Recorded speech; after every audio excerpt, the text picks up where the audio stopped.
วันที่28เดือน6อันกราบพระรัตนตรัยเป็นภาษาบาลีพรกับกราบพระรัตนตรัยเป็นภาษาบาลีเนาะเอ้ยเนาะเสียงจะกราบเป็นภาษาลาวต่อเจ้าขอบใจหลายๆจ้ะสบายดีท่านอาจารย์สบายดีทุกท่านขอเชิญกราบพระรัตนตรัยนำกันเนาะนะโมตัสสะภะคะวะโตอะระหะโตสัมมาสัมพุทธัสสะนะโมตัสสะภะคะวะโตอะระหะโตสัมมาสัมพุทธัสสะนะโมตัสสะภะคะวะโตอะระหะโตสัมมาสัมพุทธัสสะอะระหังสัมมาสัมพุทโธภะคะวาพุทธังภคะวันตังอภิวาเทมิสวากขาโตภควตาธัมโมธัมมังนัมมัสสามิสุปฏิปันโนภควโตสาวกสังโฆสังฆังนะมามิสาธุสาธุขอบใจหลายๆเจ้ากับพระรัตนตรัยเป็นภาษาลาวเนาะขอนอบน้อมแด่พระภูมิพระภาคเจ้าพระองค์นั้นซึ่งเป็นผู้ไกลจากกิเลสตรัสรู้ชอบได้โดยพระองค์เองพระภูมิพระภาคเจ้าเป็นพระอรหันต์ดับไฟกิเลสไฟทุกข์ทั้งสิ้นตรัสรู้ชอบได้โดยพระองค์เองข้าพเจ้าขออภิวาทพระภูมิพระภาคเจ้าผู้รู้ผู้ตื่นผู้เบิกบานพระธรรมเป็นคำที่พระภูมิพระภาคเจ้าตรัสไว้ดีแล้วข้าพเจ้าขอนมัสการพระธรรมพระสงฆ์สาวกของพระภูมิพระภาคเจ้าเป็นผู้ปฏิบัติดีแล้วข้าพเจ้าขอนอบน้อมแด่พระสงฆ์สาธุสาธุสาธุเจ้าโดยชั่วโมงที่แล้วนี่เฮาก็ยังสนทนาธรรมกันเนาะในสัญญาณ10ประการแล้วก็ยังเฮาสนทนาฮอดข้อที่พรจำได้บ่ข้อที่เท่าใดฮึอนัตตสัญญาบ่เจ้าหรือว่าอสุภสัญญาก็เอาเป็น2อย่างไปเลยได้น้องเสียงโอเคซั่นนั่นเสียงจะทบทวนคืนเนาะทบทวนคืนทบทวนคืนสัญญาณ10ประการเจ้าแต่ว่าเฮาจะสนทนากันข้อที่ต่อข้อที่อาทิตย์แล้วนี้แต่ว่าคันมีผู้ใดมีคำถามมันถามท่านอาจารย์นะก็เอามาถามก่อนก็ได้เจ้าแต่ว่าข้าน้อยหั้นขออ่านสัญญาณ10ประการหั้นคือนะเจ้าสรุปคลีมนนทสูตรนะเจ้าสัญญาณ10ประการข้อที่1อนิจจอนิจจสัญญาให้เห็นว่ารูปเวทนาสัญญาสังขารและวิญญาณล้วนแต่บ่เที่ยงเกิดขึ้นแล้วระดับไปตัวนี้เป็นข้อที่1ข้อที่2เป็นอนัตตาสัญญาให้เห็นว่าร่างกายอารมณ์และสิ่งต่างๆบ่แม่นตัวตนที่แท้จริงข้อที่3อสุภสัญญาพิจารณาร่างกายว่าเต็มไปด้วยสิ่งที่บ่สะอาดเส้นผมเล็บเลือดหนองและของเสียต่างๆข้อที่4อนิวสัญญาอธินวสัญญาอาทินวสัญญาจะขอขึ้นใหม่อีกบัดหนึ่งเด้ออาทินวสัญญาพิจารณาเห็นโทษของร่างกายว่าเป็นที่เกิดของความเจ็บไข้และทุกข์ต่างๆทุกขะต่างๆข้อที่5ปหานะสัญญาปหานะสัญญาฝึกละทิ้งความคิดชั่วเช่นความโลภความโกรธและความคิดเบียดเบียนข้อที่6วิราคะสัญญาพิจารณาให้เกิดความคลายกำหนัดปล่อยวางตัณหาและกิเลสข้อที่7นิโรธสัญญาพิจารณาความดับสิ้นแห่งกิเลสและความทุกขะข้อที่8สัพพะโลเกอนะภิละตันตะสัญญาบ่ติดพันหรือหลงไหลหรือหลงในสิ่งต่างๆในของโลกข้อที่9สัพพสังขาเลสุอนิจจสัญญาเห็นว่าสังขารทั้งปวงบ่เที่ยงและบ่ควรยึดติดข้อที่10อานาปานสติอานาปานสติข้อที่10การมีสติกับลมหายใจรู้ตัวเมื่อว่าหายใจเข้าและหายใจออกจนใจสงบและเกิดปัญญาก็คือเกิดความเข้าใจถูกนะจ๊ะผลของการกระทำผลของการฟังธรรมทั้งหลังจากพระอานนท์ได้นำสัญญาณ10ประการนี้ไปแสดงแก่พระคิริลิมานันมนุนทะท่านก็ได้ตั้งใจฟังและพิจารณาตามอาการอาพาธของทานก็สงบลงและหายจากโรคในที่สุดข้อคิดจากพระสูตรนี้สอนให้ สอนว่าการเจ็บไข้บ่ได้รักษาด้วยยาเพียงอย่างเดียวแต่จิตใจที่สงบมีสติและเข้าใจในความจริงของชีวิตก็ช่วยบรรเทาทุกขะและนำไปสู่ความสงบภายในได้เห็นว่าอ่านครบแล้วเนาะ10ข้อมื้อนั้นเฮาสนทนากันไปพิจารณาไปข้อนึงก็คืออนิจจสัญญาผ่านไปแล้วแล้วก็อนัตตสัญญาคงอยู่อนัตตสัญญาข้อ2นะคะมื้อนั้นน่ะเอื้อยสิสมพรเฮาได้อ่านโตที่ว่าลดอาหารเนาะการที่ว่าลดคว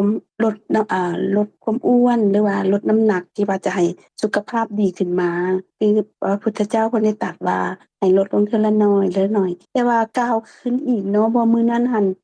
เฮาก็ฟังไปแล้วแต่ก็อยากฟังอีกก็ยังม่วนอยู่นะขอเชิญเอื้อยอ่านตื่มเนาะเอื้อยเนาะแล้วเฮาก็จะพิจารณาตัวเก่าคืนอีกว่าบ่ทันได้ผ่านเพราะว่าสิ่งที่ยังบ่ได้เข้าใจแล้วก็อยากให้ผู้อื่นได้ฟังนำตื่มจ้ะซึ่งมันก็เป็นประโยชน์ในการดำเนินชีวิตของเฮาทุกประจำวันนี่ก็คือต้องกินต้องเห็นความสำคัญของการกินเพื่อสุขภาพเพื่อกินเพื่ออยู่นะกินบ่แม่นอยู่เพื่อกินเพื่ออยู่คือเฮาก็ได้เว้ากันว่ามี2สามีภรรยาที่ไปหลงในทะเลทรายที่ว่าอาหารหมดน้ำหมดนะแล้วก็ปะลูกไว้เอาลูกน้อยไปนำแล้วกลับมาเอาลูกแล้วลูกตายแล้วนะแล้วก็บ่มีอาหารกินแล้วก็ได้กินซีนลูกนะกินลูกนะเพื่อจะให้อยู่รอดนั้นกินเพื่อความอยู่รอดบ่ได้แม่นกินเพื่อความสุขหรือว่ากินเพื่อความดีใจซึ่งท่านกินลูกตัวเองเนาะสิมีความสุขเลยแกแต่ว่าก็กินเพื่อความอยู่รอดพระสูตรนี้นี่แม่นดีนึกถึงยามใดก็แม่นเฮ็ดให้มีสติให้รู้ว่าเฮากินเพื่อสุขภาพกินเพื่ออยู่แล้วก็ร่างกายเฮาก็อยู่ได้นะบ่ได้กินย้อนว่าโลภะบ่ความอยากความต้องการอยากกินเพื่อแซ่บงามต้องไปเลาะสรรหามากินก็เฮ็ดให้ตัวนี้นึกได้ลดลงน้อยนึงพอนึกถึงพระสูตรนี้ได้ก็แม่นซึ่งก็เฮ็ดว่าคือว่าดีขึ้นน้อยนึงในความในความคิดของตัวเองที่ว่าเห็นน่ะนะท่านอ่านตัวที่ลดหุ่นอีกเนาะเอ้ยนะลดน้ำหนักนะเชิญเอ้ยพรเลยเนาะเจ้าขอบใจหลายๆจ้ะโดยน้องเสียงวิธีลดน้ำหนักมีมาตั้งแต่สมัยพุทธกาลกว่า 2,600 ปีมาแล้วปรากฏในสังยุตตนิกายสักขาทวัก3โทนะปกสูตรคาถากันบริโภคอาหารหลายพระภูมิพระภาคเจ้าประทับอยู่กรุงสาวัตถีในสมัยนั้นพระเจ้าเกษตรที่โกศลเสวยพระสุทาหารหุงด้วยข้าวสาร1 พนันเสวยแล้วทรงอึดอัดเสด็จไปเข้าเฝ้าพระภูมิพระภาคเจ้าถวายบังคมพระภูมิพระภาคเจ้าและประทับนั่งณที่ควรส่วนข้างหนึ่งภายหลังนั้นพระภูมิพระภาคเจ้าทรงทราบว่าพระเจ้าเกษตรที่โกศลนั้นได้เสวยแล้วทรงอึดอัดจึงได้พุทธดำรัสคาถานี้ในเวลานั้นว่ามนุษย์ผู้มีสติอยู่ทุกเมื่อรู้จักประมาณในโภชนาหารที่ได้มาย่อมมีเวทนาเบาบางเขาก็จะแก่สราซ่าอายุยืนสมัยนั้นมหันต์เล็กหนุ่มสื่อสุดทัศนะยืนอยู่ข้างหลังพระเจ้าเกษตรที่กุศลลำดับนั้นพระเจ้าเกษตรที่กุศลจึงตัดเอิ้นสุทัศนะมารับสั่งว่ามานี่สุทัศนะเจ้าจงเรียนคาถานี้ในสำนักพระภูมิพระภาคเจ้าแล้วจงกล่าวในเวลาเฮาบริโภคอาหารอันว่าเฮาจะให้ค่าอาหารแก่เจ้าวันละ100กหาปณะทุกวันสุทัศนะรับสนองพระดำรัสพระเจ้าเกษตรที่โกศลว่าเป็นพระมหากรุณาอย่างยิ่งพระเจ้าค่ะดังนั้นจึงได้เรียนรู้คาถานี้จากสำนักของพระภูมิพระภาคเจ้าแล้วได้กล่าวในเวลาที่พระเจ้าเกษตรที่โกศลเสวยพระกยาหารว่ามนุษย์ผู้มีสติอยู่ทุกเมื่อรู้จักประมาณในโภชนาหารที่ได้มาย่อมมีเวทนาเบาบางเขาก็จะแก่สราซ่าอายุยืนต่อมาพระเจ้าเกษตรที่โกศลได้ดำรงอยู่โดยมีพระกยาหาร1ทนานเข้าสุขโดยลดน้อยลงมาตามลำดับในลำดับต่อมาพระเจ้าเกษตรที่โกศลได้มีพระวรกายสดชื่นแข็งแรงดีได้รูปคำพระวรกายด้วยฝ่ามือได้เปล่งพระเสียงออกในเวลานั้นว่าพระผู้มีพระภาคเจ้าพระองค์นั้นได้ช่วยเหลือเฮาโดยประโยชน์ทั้งสองคือประโยชน์ปัจจุบันและประโยชน์ภายหน้าแล้วเนาะ สิน้องสิงโตโดยขอบใจเอื้อพรหลายๆเจ้าค่ะพอได้ฟังแล้วเนาะเฮาก็จะมาปฏิบัติตามพระพุทธเจ้าได้ตรัสเนาะฟังพระสูตรฟังคำจริงแล้วก็เอาพิจารณาไตร่ตรองเพื่อให้เกิดความเข้าใจถูกร่วมกันคือตามที่สิ่งเคยเอาคำของพระพุทธองค์มากล่าวที่อาจารย์มาบอกแล้วสิ่งก็ได้เอามากล่าวตื่นว่าฟังพิจารณาไตร่ตรองหลังจากนั้นแล้วก็เอามาปฏิบัติคือเอามาเบิ่งตามสภาวะธรรมตามความเป็นจริงทุกขณะคือปฏิบัติธรรมระลึกได้เนาะเฮ็ดหลายส่ำใดก็ได้ส่ำนั้นก็คือจะมีความจำเป็นก็ต้องเฮ็ดทุกขณะนั่นล่ะจ้ะให้เห็นว่าทุกขณะแม่น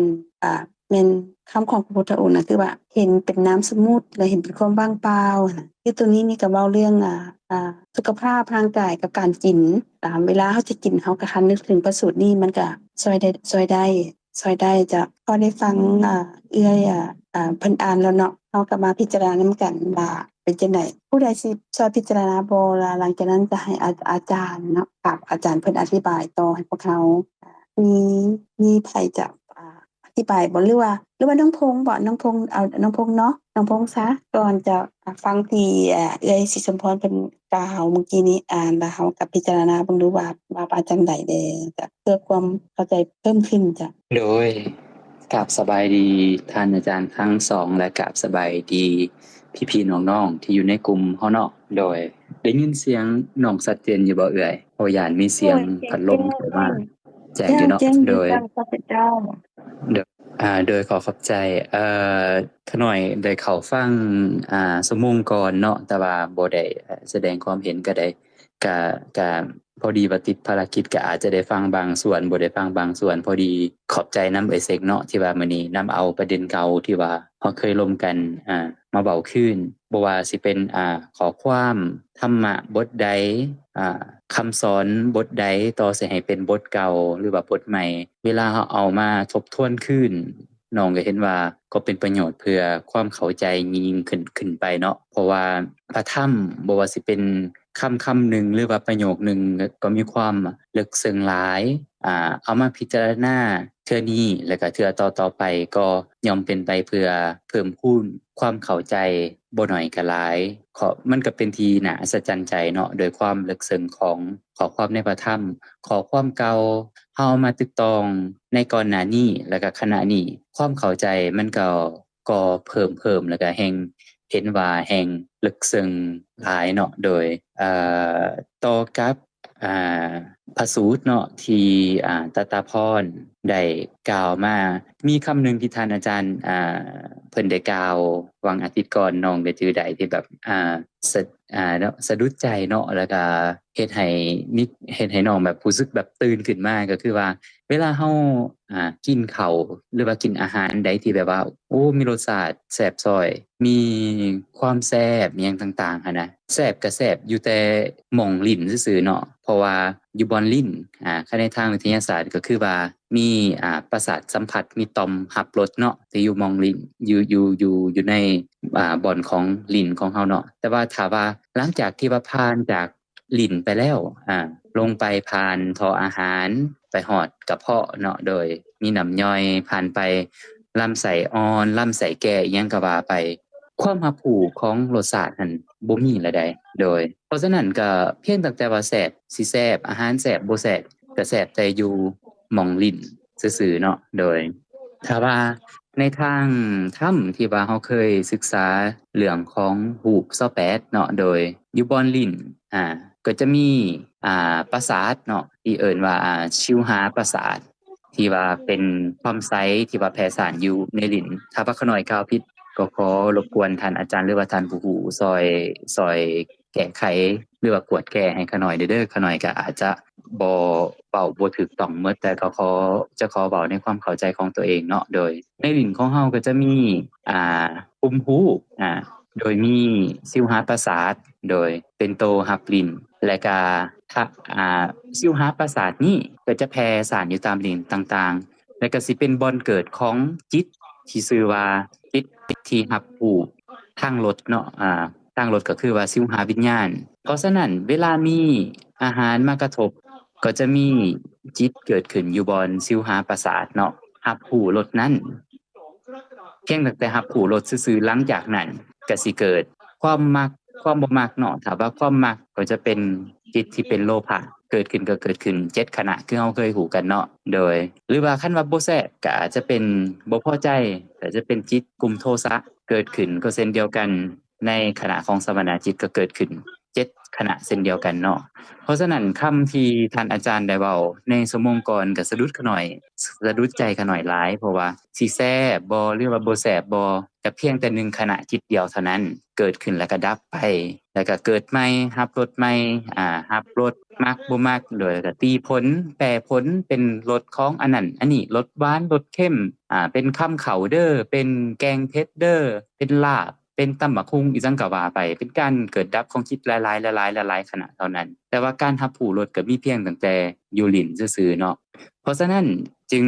เชื่อมโยงเข้ากับพระสูตรนี้ที่เพิ่นเว้าว่า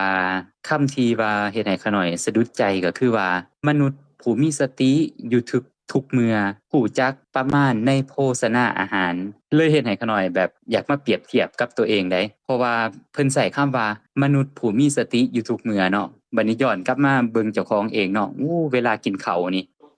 ยากที่ว่าจะมีสติเกิด แทบจะว่าสติบ่เกิดเลยเพราะว่าสั่วสติสิเกิดสั่วสิมีความคิดที่ว่าโภชนาในประมาณโภชนาประมาณอาหารลางเทื่อก็จะท้องตึงแล้วกินข้าวไปหมด2จานแล้ว โดยก็เป็นไปด้วยโลภะทั้งนั้นเนาะเพราะฉะนั้นคำที่เพิ่นเว้าในพระสูตรนี่นะว่ามนุษย์ผู้มีสติอยู่ทุกเมื่อรู้จักประมาณในโภชนาอาหารนี่จึง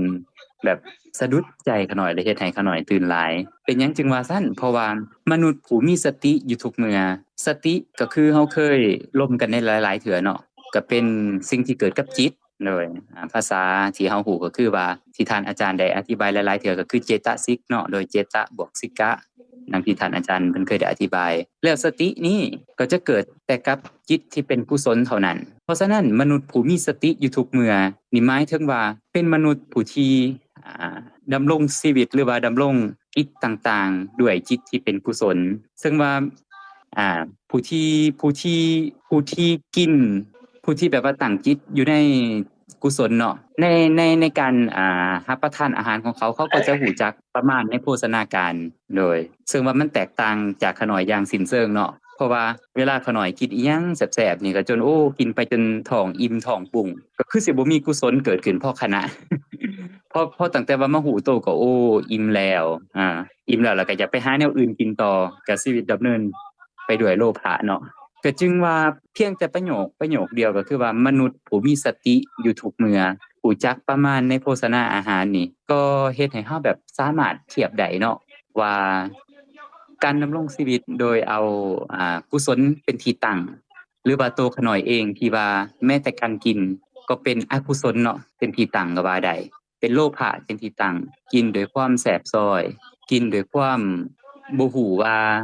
โภชนาความประมาณในโภชนาอาหารนี่เป็นแนวใดเลยเนาะเอาความพอใจของตัวเองเป็นหลักเอาความแซ่บของเจ้าของเป็นหลักเนาะโดยเพราะฉะนั้นก็ขอ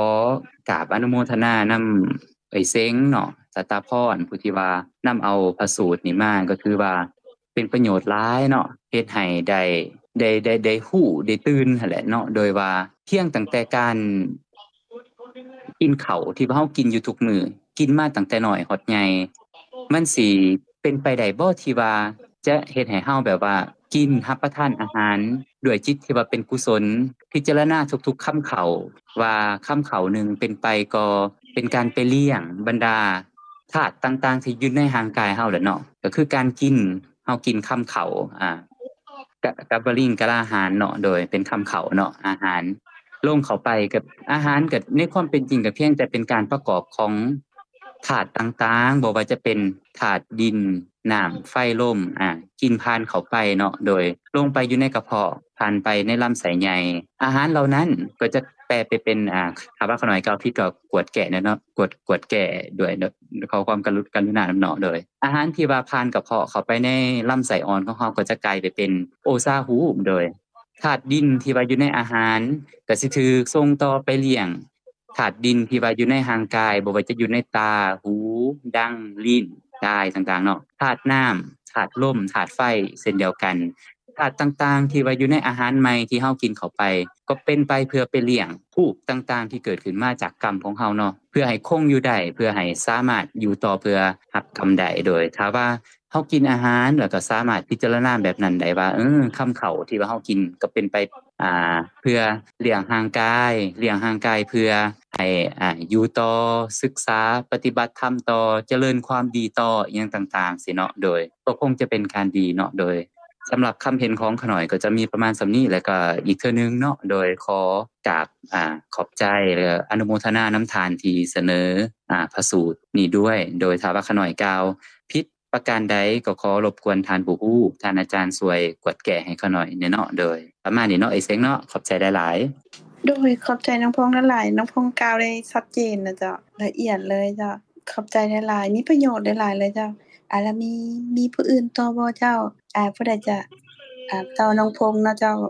กล่าวค่ะเจ้าอวยพรเชิญเลยเจ้า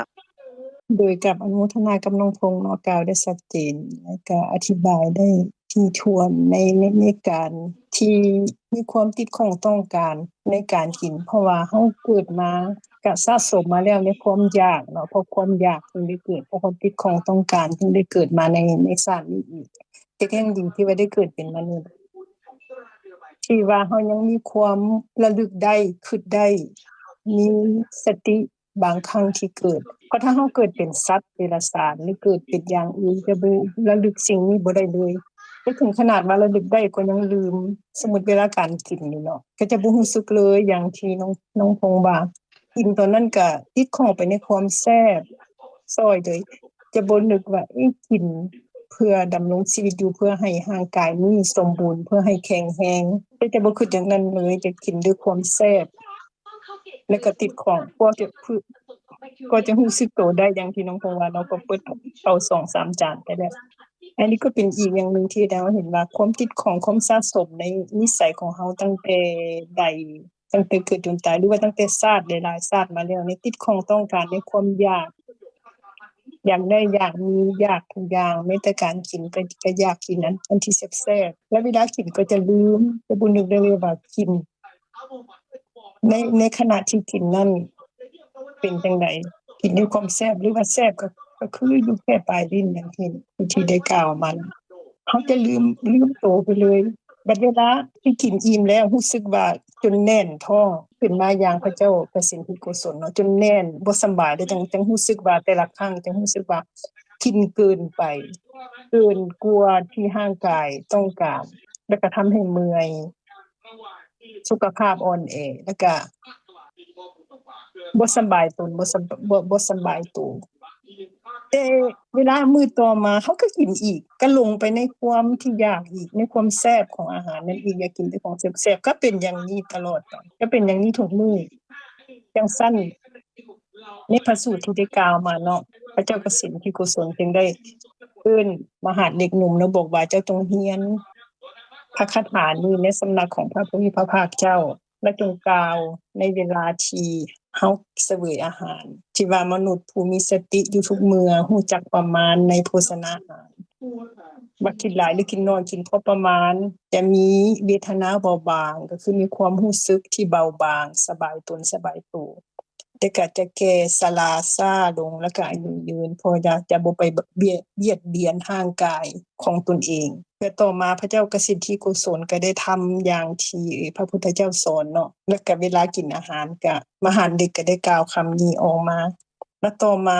จึงพระเจ้ากสิทธิกุศลก็ได้เว้าว่าพระผู้มีพระภาคเจ้าพระองค์นั้นได้ช่วยเหลือเฮาโดยประโยชน์ทั้งสองคือประโยชน์ปัจจุบันก็คือเวทนาเบาบางแก่ชราช้าอายุยืนมีความเบาสบายแล้วก็ประโยชน์ในภายภาคหน้าเพื่อสติจะได้เกิดแล้วก็ความเข้าใจความเห็นในสภาพธรรมว่าความจริงของธรรมะนั้นคืออย่างใดและสภาพที่จะเกิดขึ้นได้สติได้รู้สึกว่าในสิ่งที่ติดข้องต้องการนั้นลงไปในความเพลิดเพลินลงไปในความอยากของตัวเองเป็นกิเลสที่ในทุกมื้อที่เฮาบ่สามารถบังคับบัญชาได้เลยนั่นก็เป็นเฮ็ดให้เฮารู้สึกได้ว่า ก็ยังเป็นเฮาอีกเนี่ยรู้สึกว่าเฮาควรได้สติบ่แต่ก็ยังหลงต่อไปแล้วก็แบบที่ว่าเฮาก็ต้องพยายามพิจารณาไตร่ตรองในเวลากินหรือว่าบ่ว่าแต่เวลากินเนาะในเวลาสิ่งในการกระทำของตัวเองทุกๆเมื่ออันนี้ก็จะเป็นการดีแต่ถ้าว่าผิดข้องประการใดเนาะก็ขอให้ท่านอาจารย์อธิบายแล้วก็ช่วยแก้ไขในบ่อนนี้ด้วยถ้ามีท่านอื่นจะเพิ่มเติมเนาะขอเชิญได้เลยจ้ะโดยเข้าใจเอื้อพรหลายๆเจ้าเอื้อพรก็เว้าได้ละเอียดเจ้าแต่ว่าการกินอาหารนั่นสำหรับข้าน้อยเองแล้วเสียงเองก็บ่ค่อยมีสติปานใดจ้ะกินด้วยความแซ่บกินด้วยความหลงบ่ฮู้เลยว่าผ่านคอลงไปรสชาติมันก็หมดแซ่บแล้วมันก็เบิดไปทุกขณะบ่เห็นเลยจังนี้จ้ะแล้วก็กินด้วยความติดข้องกินด้วยความเห็นความสำคัญในรสชาติว่ามันแซ่บหรือบ่แซ่บจังซี่หั้นนะอาหารเป็นตาแซ่บมันความงามหอมจังซี่ก็ลืมไปเลยว่าแซ่บแล้วก็หมดไปบ่เห็นเลยจ้ะพอได้มาฟังตรงนี้ก็เห็นว่าดีหลายแล้วจะได้มีสติขึ้นจะได้พิจารณาเห็นว่าการที่กินข้าวก็จะได้นึกถึงตรงนี้คืออยู่ในประสูตรน่ะเพิ่นก็ได้ให้ลูกน้องเพิ่นเล่าเว้าประสูตรตอนเพิ่นฉันอาหารซึ่งก็สิได้จื้อนึกถึงตรงนี้ล่ะเจ้าเพิ่นจะได้มีสติตื่นซึ่งเป็นประโยชน์หลายที่ได้เอามากล่าวได้มาสนทนาธรรมกันนี้เพราะว่ามันทุกมื้อเฮาต้องกินเด้ทุกมื้อเฮาต้องมีโลภะตรงนี้ติดของตรงนี้นะสิ่งนี้แม่นบ่เห็นเลยทุกเทื่อเลยที่กินบ่เห็นจ้ะจะเริ่มสังเกตขึ้นแล้วจ้ะขอผู้อื่นเพิ่มเนาะผู้ใดน่าจะให้ความเห็นเพิ่มจ้ะโดยขอเอาสบายดีทุกๆท่านกันเนาะขอออกความเห็นนำเนาะเพราะว่าตัวนี้มันก็เป็นของใกล้ตัวเรื่องกินใกล้ตัวเองใกล้ตัวทุกๆคนคิดว่าเนาะก็ฮู้ว่ามีคำพระสูตรของพระพุทธเจ้าได้ระบุไว้เรื่องการกินนี่คือการตั้งแต่ชั่วโมงที่แล้วแล้วก่อนหน้านี้เราก็บ่ได้รับรู้ดอกคันเว้าเรื่องธรรมะแล้วก็พุทธศาสนาเฮาก็เว้าเรื่องการปฏิบัติธรรมก็ฮู้วังบ่โดนนี้เนาะว่ามีพระสูตรแบบนี้นำก็ถือว่าดีเนาะที่อาจารย์ยกมาแต่ข้าน้อยพอเว้าเรื่องนี้เนาะข้าน้อยก็มักจะคิดหาคำเว้าแม่สอนมาตั้งแต่น้อยนี่นะแม่จะสอนตลอดว่ากินสมปากอยากสมเกียรติบ่ดีเด้อลูกความหมายก็คือสู้กินหลายล่ะลูกมันสิขาดท้อมันจะอยู่ยากเนาะแล้วมันก็พ่วงด้วยกันกินสมปากเขาอยากมันก็บ่ดีกับร่างกายเนาะปากสมเกียรติก็อาจจะไปกระทบผู้อื่นก็เลยคิดหาคำเว้าแม่เพราะว่าแม่จะสอนตลอดแม่นว่าเสียงคำเว้านี่มันก็เลยพอมาคิดหาเรื่องแม่นแม่เว้าตลอดกินสมอยากปากสมเคียดมันบ่ดีเด้อลูกมันบ่ดีเด้อลูกเว้าตลอดสอนคือกันฉะนั้นเฮาจึงยับยั้งพยายามยับยั้งเนาะแต่ด้วยกิเลสเฮามีไงเฮากินแล้วมันแซ่บเฮาก็ยับยั้งบ่ได้เนาะก็เลยกลับมาคือพรเว้าแหละเรื่องสติเรื่องโลคะเฮาเนาะมันต้องใช้สติโดยเฉพาะซุมื้อนี้เฮาฮู้ว่าการกินมันดีหยังกับสุขภาพเฮาแน่เนาะบ่ว่าจะเรื่องธรรมะบ่หรือว่าวิทยาศาสตร์บอกว่าเพิ่นควรกินประมาณใดกินหยังแน่นะคันกลับมาหาทางธรรมเนาะทางธรรมะเฮาคือเข้าใจว่าก็คือลิ้นเฮาเนาะสัมผัสมันกระทบทางลิ้นทางหูปากตาเนาะคันว่าเรื่องอาหารมันก็ทางลิ้นพอมันแซ่บและจิตของเขานะไปยึดอยู่หั่นว่ามันแซ่บสินะมันก็เลยเฮ็ดให้เฮากินบ่มีสติเนาะแต่ว่าคันเฮาพิจารณาไตร่ตรองธรรมะก็คืออย่าเอาจิตเฮาควรจ้องเบิ่งเป็นผู้สังเกตการมันแซ่บเด้อเจ้าควรกินมีสติเด้อหั่นน่ะอย่าให้จิตเฮาเป็นกิเลสไปเกาะความแซ่บนั้นเป็นเฮ็ดให้เฮาขาดสตินะอันนี้หาคิดมาหาทางธรรมะกินแล้วแซ่บก็หมดไปแม่นบ่ถูกทุกอย่างมันเปลี่ยนแปลงไปหมดฉะนั้นเฮาก็ควรกินให้เพื่ออยู่คือเยซูกินด้วยความรุ่มหลงความแซ่บให้กินคือจังเพิ่นกินเนื้อลูกเพิ่นหั่นเนาะก็นี่เพิ่นกินเพื่อความอยู่ได้บ่ได้กินด้วยความเอนจอยแบบแฮปปีหยังหั้นนะก็คือกิเลสนั่นแหละเนาะที่มันไปเกาะอยู่อาหารคันเฮาบ่กิเลสใจเฮาไปเกาะอยู่หั่นเฮาก็จะมีสติก็คือฝึกสติแหละตอนกินข้าวนี่ข้างน้อยก็เข้าใจว่ามันการฝึกสติฝึกธรรมะอันนึงมันก็คล้ายคือกับกินสมใจหรือว่าไปด่าเขาเจ้าไปผิดกับเขาเจ้าให้สมใจตัวเองให้สมกิเลสตัวเองนะมันก็คือกันก็คือเฮาบ่ควรเอาจิตไปผูกอยู่กับความแซ่บตัวนั้นกินให้มีสติว่าจุดประสงค์เฮากินนี่เฮาสิเฮ็ดหยังเฮาให้เฮาอิ่มแล้วคันเฮามีสติเฮาก็จะฮู้ได้ว่าเฮากินขนาดใดมันจริงจะบ่มีผลเสียกับร่างกายเฮานะอันนี้ก็ สืบมาหาทางธรรมะก็คิดว่าประมาณนั้นบ่ให้เอาใจเอากิเลสเฮานี่ไปติดกับความแซ่บให้เอาจิตเฮานี่เป็นผู้สังเกตการณ์ซื่อๆว่าอาหารนี่แซ่บกินไปเดี๋ยวมันก็เปลี่ยนไปแล้วเขาจะกินส่ำใดให้มันดีกับตัวเฮาเนาะอันนี้ขอออกความเห็นนำประมาณนี้เจ้าเข้าใจโดยขอบใจน้องน้อยหลายๆเจ้าอันนี้ผู้ใดสิให้ความเห็นตื่มบ่เจ้าจะได้แจ้งเพิ่มขึ้นอีกถือว่าดีเพราะว่ามันเฮาฮู้อยู่แต่ว่าได้มาเว้าคืนจึงเข้าใจนี่หั่นน่ะมันอยู่กับเฮาทุกมื้อเด้เฮาก็บ่ได้นึกถึงแล้วอีกอย่างเฮาติดข้องมาตั้งแต่เกิดเลยก่อนเกิดพู้นแหละแต่หลายภพหลายชาติมาเฮาบ่ฮู้แต่ว่าภพนี้แหละสำคัญที่เฮาทุกมื้อเลยพอได้มากล่าวมาได้เว้าหามันดีจ้ะเพราะว่าเฮาจะได้สุขภาพดีขึ้นจ้ะโอ้ผู้ใดได้สิเว้าตื่มบ่เห็นน้อยเปิดไมค์โอ้ขอโทษลืมปิดไมค์กินน้ำจังได๋เชิญผู้ต่อไปส่วนเพิ่นๆเจ้าเชิญแล้วเนาะผู้ใดสิเว้าออกตื่มเนาะเจ้าเรียนเชิญท่านอาจารย์เลยบ่จ้ะอนุโมทนากับสุขุสุคนอันได้แสดงธรรมให้ธรรมทานให้ความเข้าใจเพิ่มขึ้นก็แบ่งกันได้ความรู้ความเข้าใจก็คนละแง่ละมุมก็ได้พิจารณาเพิ่มขึ้นขน้อยเองได้ฟังแล้วก็มีความเข้าใจเพิ่มขึ้นเด้ต่างคนก็ต่างเข้าใจในมุมต่างๆของเจ้าของแต่ว่าสรุปแล้วก็เป็นไปเพื่อเห็นโทษของการกินหลายเห็นโทษของการบ่รู้จักประมาณในการกินอาหารก็คือสิเป็นประโยชน์อยู่เนาะเพราะว่าเฮารู้โทษแล้วเด้แต่ก่อนนี่เฮาบ่รู้โทษว่าการกินนี่มันมีโทษเฮาก็กินเพื่อให้เฮาได้รับประโยชน์เด้เฮาคิดว่ากินเป็นการได้รับประโยชน์ตั้งแต่เด็กน้อยเฮาเกิดมาพุ่นก็โอ้ยอยากกินหลายอันใดก็แซ่บหมด ก็เป็นความอยากเนาะใหญ่ขึ้นมาก็จนฮอดซุมื้อนี่แหละอันใดมันแซ่บมันนั่นผู้เฮ็ดอาหารแซ่บเพิ่นก็ไปหาแนวแซ่บมาเฮ็ดให้มันแซ่บต้องใส่อันนั้นใส่อันนี้ใส่อันนั้น เพื่อแซ่บเด้แซ่บบ่พอหยังนั้นให้มันหอมๆเป็นตากินหอมๆก็ยังบ่พอเด้ต้องเฮ็ดให้มันงามๆนำเด้คันสิทอดอาหารก็ทอดให้มันจะให้มันใหม่อย่าให้มันดำให้มันเป็นสีงามๆบางเทื่อบ่งามก็เอาอันใดมาแต้มใส่เด้เอานั่นมาใส่อันนี้มาใส่ให้มันสีงามให้มันถึกตาเด้อันกินก็ให้มันกินหอมๆนั่นแหละสีก็สีงามๆนั่นแหละแต่ก็รสก็ต้องแซ่บเด้ใส่หยังแหน่หยังมันก็ถามกันอยู่ถ้านางท้องเสียงนี่เพิ่นเฮ็ดอาหารแซ่บเด้แต่ว่าอันท่านอันนางน้องน้อยเพิ่นสิเฮ็ดแซ่บหรือบ่แซ่บก็บ่ฮู้นะเพิ่นอยู่นำกันนั่นแหละเพิ่นสิเฮ็ดแซ่บนำกันนั่นแหละหรือผู้ใดก็ตามแม่นทางนางศรีสมพรก็ดีทางนางสาครก็ดีหรือทานพงษ์หรืออันท่านใดก็ตามก็เฮ็ดอาหารก็มีตั้งแต่อยากให้แซ่บนั่นแหละรสชาติแซ่บสีก็งามกินก็หอมวิธีการกินก็มีหลายแบบเด้ต้องกินจังซี่จังแซ่บสิใส่มือเปิบเฮ็ดปั้นเป็นก้อนบ่เอามาจ้ำใส่แบบคุยติหรือมันสิอันเฮ็ดใส่จังไดวิธีการก็มีหลากหลายเด้เฮ็ดให้มันแซ่บขึ้นว่าซั่นเนาะวิธีการบางแห่งเพิ่นก็ใส่ไม้ตะเคียบบางแห่งเพิ่นก็สิใส่ช้อนแนวต่างๆบางเทื่อก็สิใส่ส้อมใส่หยังก็แล้วแต่อันพวกนั้นอุปกรณ์การกินให้แซ่บว่าซั่นเถาะมันถูกปากเด้บางคนนี่ก็คันแม่นเนื้อหรือว่าปลาก็ดีหรือว่าสิ่งที่มาเฮ็ดปรุงคันมันบ่สดเพิ่นก็เอายังบ่ทันตายเด้พวกกุ้งก็ดีพวกปลาก็ดีนี่ลางเทื่อก็โยนลงไปในกระทะเลยก็มีโอ้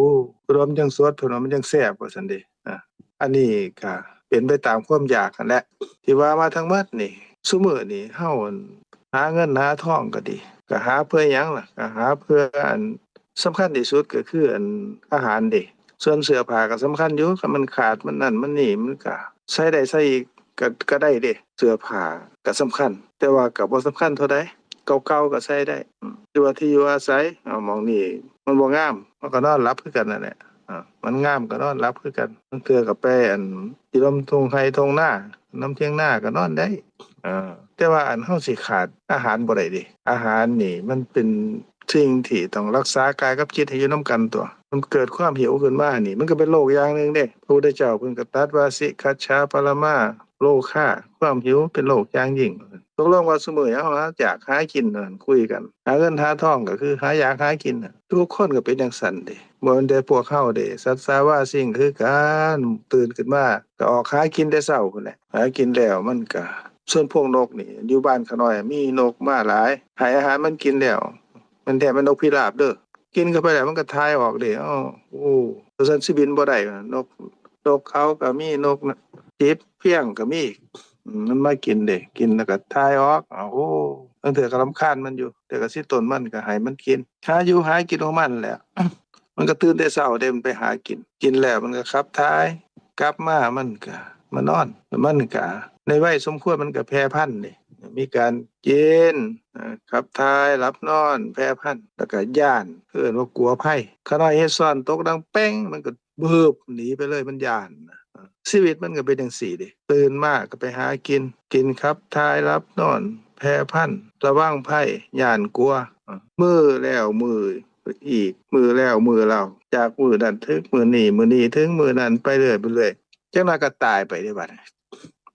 ตายไปก็ไปเกิดใหม่อีกคนเฮานี่ถ้าแม่นเฮาหากินอย่างเดียวเด้เฮาติดในรสชาติอาหารซ้ำสองเข้าไปอีกอันแรกก็คือว่าต้องหาอยู่หากินอันที่สองก็ซ้ำเข้าไปในความแซ่บติดในความแซ่บอีกคันเฮาหาอยู่หากินอย่างเดียวก็คล้ายๆกันกับพวกนกพวกหยังนั่นแหละหากินแล้วก็เลยลิ้นลงไปที่เฮาล่มกันรสชาติปรากฏแค่ขณะจิตเดียวเด้บ่โดนเด้ขณะจิตเดียวปรากฏอยู่ลิ้นเกิดขึ้นให้ขณะจิตเดียวก็ดับแสบจากนั้นก็มีติ่งๆขณะต่อไปมันสิลงไปฮอดไสละฮอดลำคอลงไปในลำไส้ไปถึงกระเพาะไปบดไปขยี้กันคือว่าอาการย่อยมันย่อยย่อยแล้วนี่ในส่วนที่มันเป็นคุณค่าทางอาหารที่ท่านพงศ์บอกว่าเป็นโอชามันก็สิซึมไปเข้าไปในร่างกายนั่นน่ะในหูปนั่นน่ะก็เฮ็ดให้หูปนั่นน่ะแข็งแรงยกขาก็ได้ยกแขนก็ได้ย่างก็ได้นั่นนี่ได้หรือว่าเจริญเติบโตว่าซั่นเถาะพวกเขาเว้ากันโอชานั่นแหละไปบำรุงเลี้ยงส่วนกากอาหารน่ะกากอาหารยามมื้อเช้ามาก็ไปปล่อยออกเด้มันไปปล่อยออกอาหารที่เฮากินเข้าไปแต่ก่อนที่เฮาว่ามันหอมก็หอมได้แซ่บก็แซ่บกินหอมแล้วรสชาติก็แซ่บแล้วสีก็งามแล้วบัดออกมายามมื้อเช้าเป็นคนละแนวเด้กินก็บ่หอมเด้หรือว่าผู้ใดหอมก็บ่จักแหล้วเนาะคันว่าเขาเฮ็ดอาหารเขาเฮ็ดสะอาดล้างแล้วล้างอีกเด้คันว่าเห็นนั่นผู้เพิ่นเฮ็ดอาหารเพิ่นก็ล้าง2น้ำ3น้ำเอาอันนั้นอันนี้มาใส่มาฆ่าเชื้อโรคโน่นนี่นั่นให้สะอาดหลายต้มให้มันร้อนให้มันสุกฆ่าเชื้อโรคสะอาดตัวบัดแต่ว่ามันออกมาตอนนั้นยามมื้อเช้าที่นี่โอ้บ่สะอาดเด้หน่อยนึงก็บ่ให้ติดเด้หน่อยนึงก็มันติด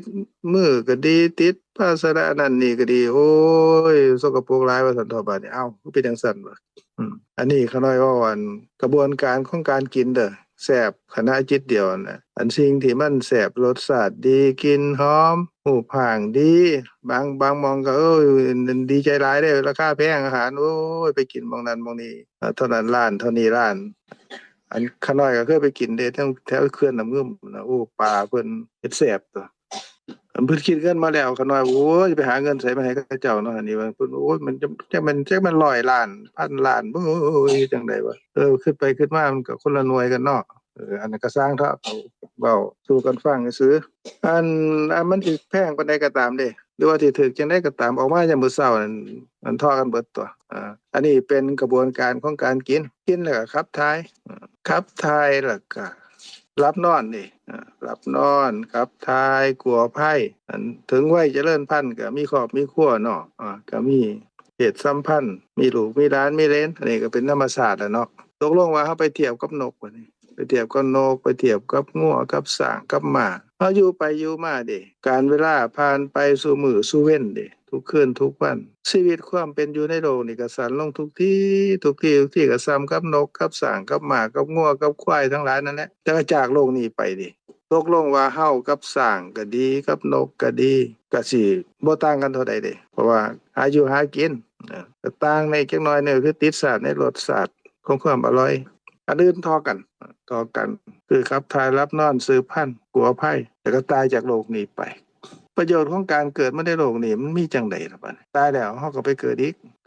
ก็เฒ่าเจ็บป่วยแล้วก็ตายเกิดขึ้นมาแล้วมีความแก่ก็ดีความเจ็บป่วยก็ดีความพลัดพรากก็ดีพลัดพรากจากบุคคลที่เฮารักหรือของที่เฮารักก็ดีหรือพ้อกับคนหรือสิ่งของที่บ่เป็นที่น่ารักก็ดีก็เป็นทุกข์เด้อปรารถนาสิ่งใดบ่ได้สมปรารถนาสิ่งนั้นก็เป็นทุกข์อันนี้ก็เป็นไปจังซี่เพราะว่าอิหยังเพราะว่าเป็นผลของการเกิดเด้เกิดแก่แล้วก็ ตายมีความเศร้าโศกมีความเสียใจพิไรลำพันธ์ทุกข์กายทุกข์ใจประสบสิ่งที่บ่เป็นที่รักพัดภาคจากสิ่งที่เป็นที่รักปรารถนาสิ่งใดบ่ได้สมปรารถนาก็เป็นทุกข์คือกันอันนี้ก็กลายเป็นว่าเฮาเกิดมาเพื่อความทุกข์ก็ลุยเพิ่งแห่งความเกิดความแก่ความตายจังซี่อันนี้ก็เป็นสภาพที่เฮา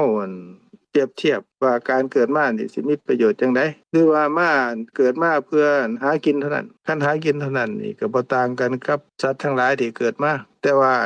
คนกับสัตว์ทั้งหลายมันสิต่างกันก็สิต่างกันอยู่นำความเข้าใจถูกเห็นถูกเด้ต่างกันอยู่ที่ปัญญารู้เหตุรู้ผลต่างกันอยู่ในส่วนที่สะสมสิ่งที่ดีงามเฮ็ดให้เกิดความสุขในปัจจุบันพ้นจากความเสียดสีเสียดแท่งด้วยความร้อนของไฟที่เกิดในใจแล้วก็พ้นจากความทุกข์ของการเกิดการแก่การตายพ้นจากทุกข์ที่เกิดจากความเกิดความแก่ความตายมีผลต่อมาความเศร้าโศกความเสียใจความพิไรลำพันธ์ทุกข์กายทุกข์ใจอันนี้สิเป็นความต่างกันเด้ต่างกันระหว่างเฮากับสัตว์ทั้งหลายทั้งปวงอันนี้ข้าน้อยก็เว้าให้ฟังล่มให้ฟังเกี่ยวกับวิถีชีวิตของมนุษย์กับของสัตว์ทั้งหลายมันคือกันจังได๋ส่วนที่คือกันส่วนที่ต่างกันมันสิต่างจังได๋อันนี้ข้าน้อยเว้าให้ฟังเป็นปฐมก่อนนะเป็นเบื้องต้นก่อนว่าที่นี่เขาสิมาเว้าเรื่องติดในรถในศาสตร์นี่ที่เฮาคุยเฮาร่วมกันอยู่นี่เป็นวิธีการลดน้ำหนักนี่ที่พระพุทธองค์เพิ่นแสดงกับพระเจ้าประเสฐิโกศลเพื่อให้เพิ่นได้รับความสุขได้รับความสุขในการดำรงชีพประสนชีพของเพิ่นในชีวิตประจำวันเพิ่นกินหลายมันอ้วนก็ง่วงเด้ไปไสมาไสก็ลำบากเดี๋ยวก็นอนเดี๋ยวก็นอนคันบ่นอนก็ฝืนความง่วงเด้ก็เป็นทุกข์พระพุทธองค์เพิ่นก็มีพระมหากรุณาเด้ต้องเป้าประสงค์ให้พ้นจากความทุกข์อันนี้ก็ให้ลดน้ำหนักก็คือลดอาหารลงลดข้าวลงลดอาหารลงที่เพิ่นบริโภคหลายๆก็ให้ลงเอาพอรักษากายกับจิตให้มาอยู่นำกันได้เอาเป็นการเป็นเพิ่นว่าเป็นยายารักษาโรคความหิวเอาพอเท่านั้นบ่แม่นว่ากินให้มันเกินนั่นไปกินเพื่อให้ร่างกายของเฮานี่สวยงามเนาะอ้วนท้วนสมบูรณ์รา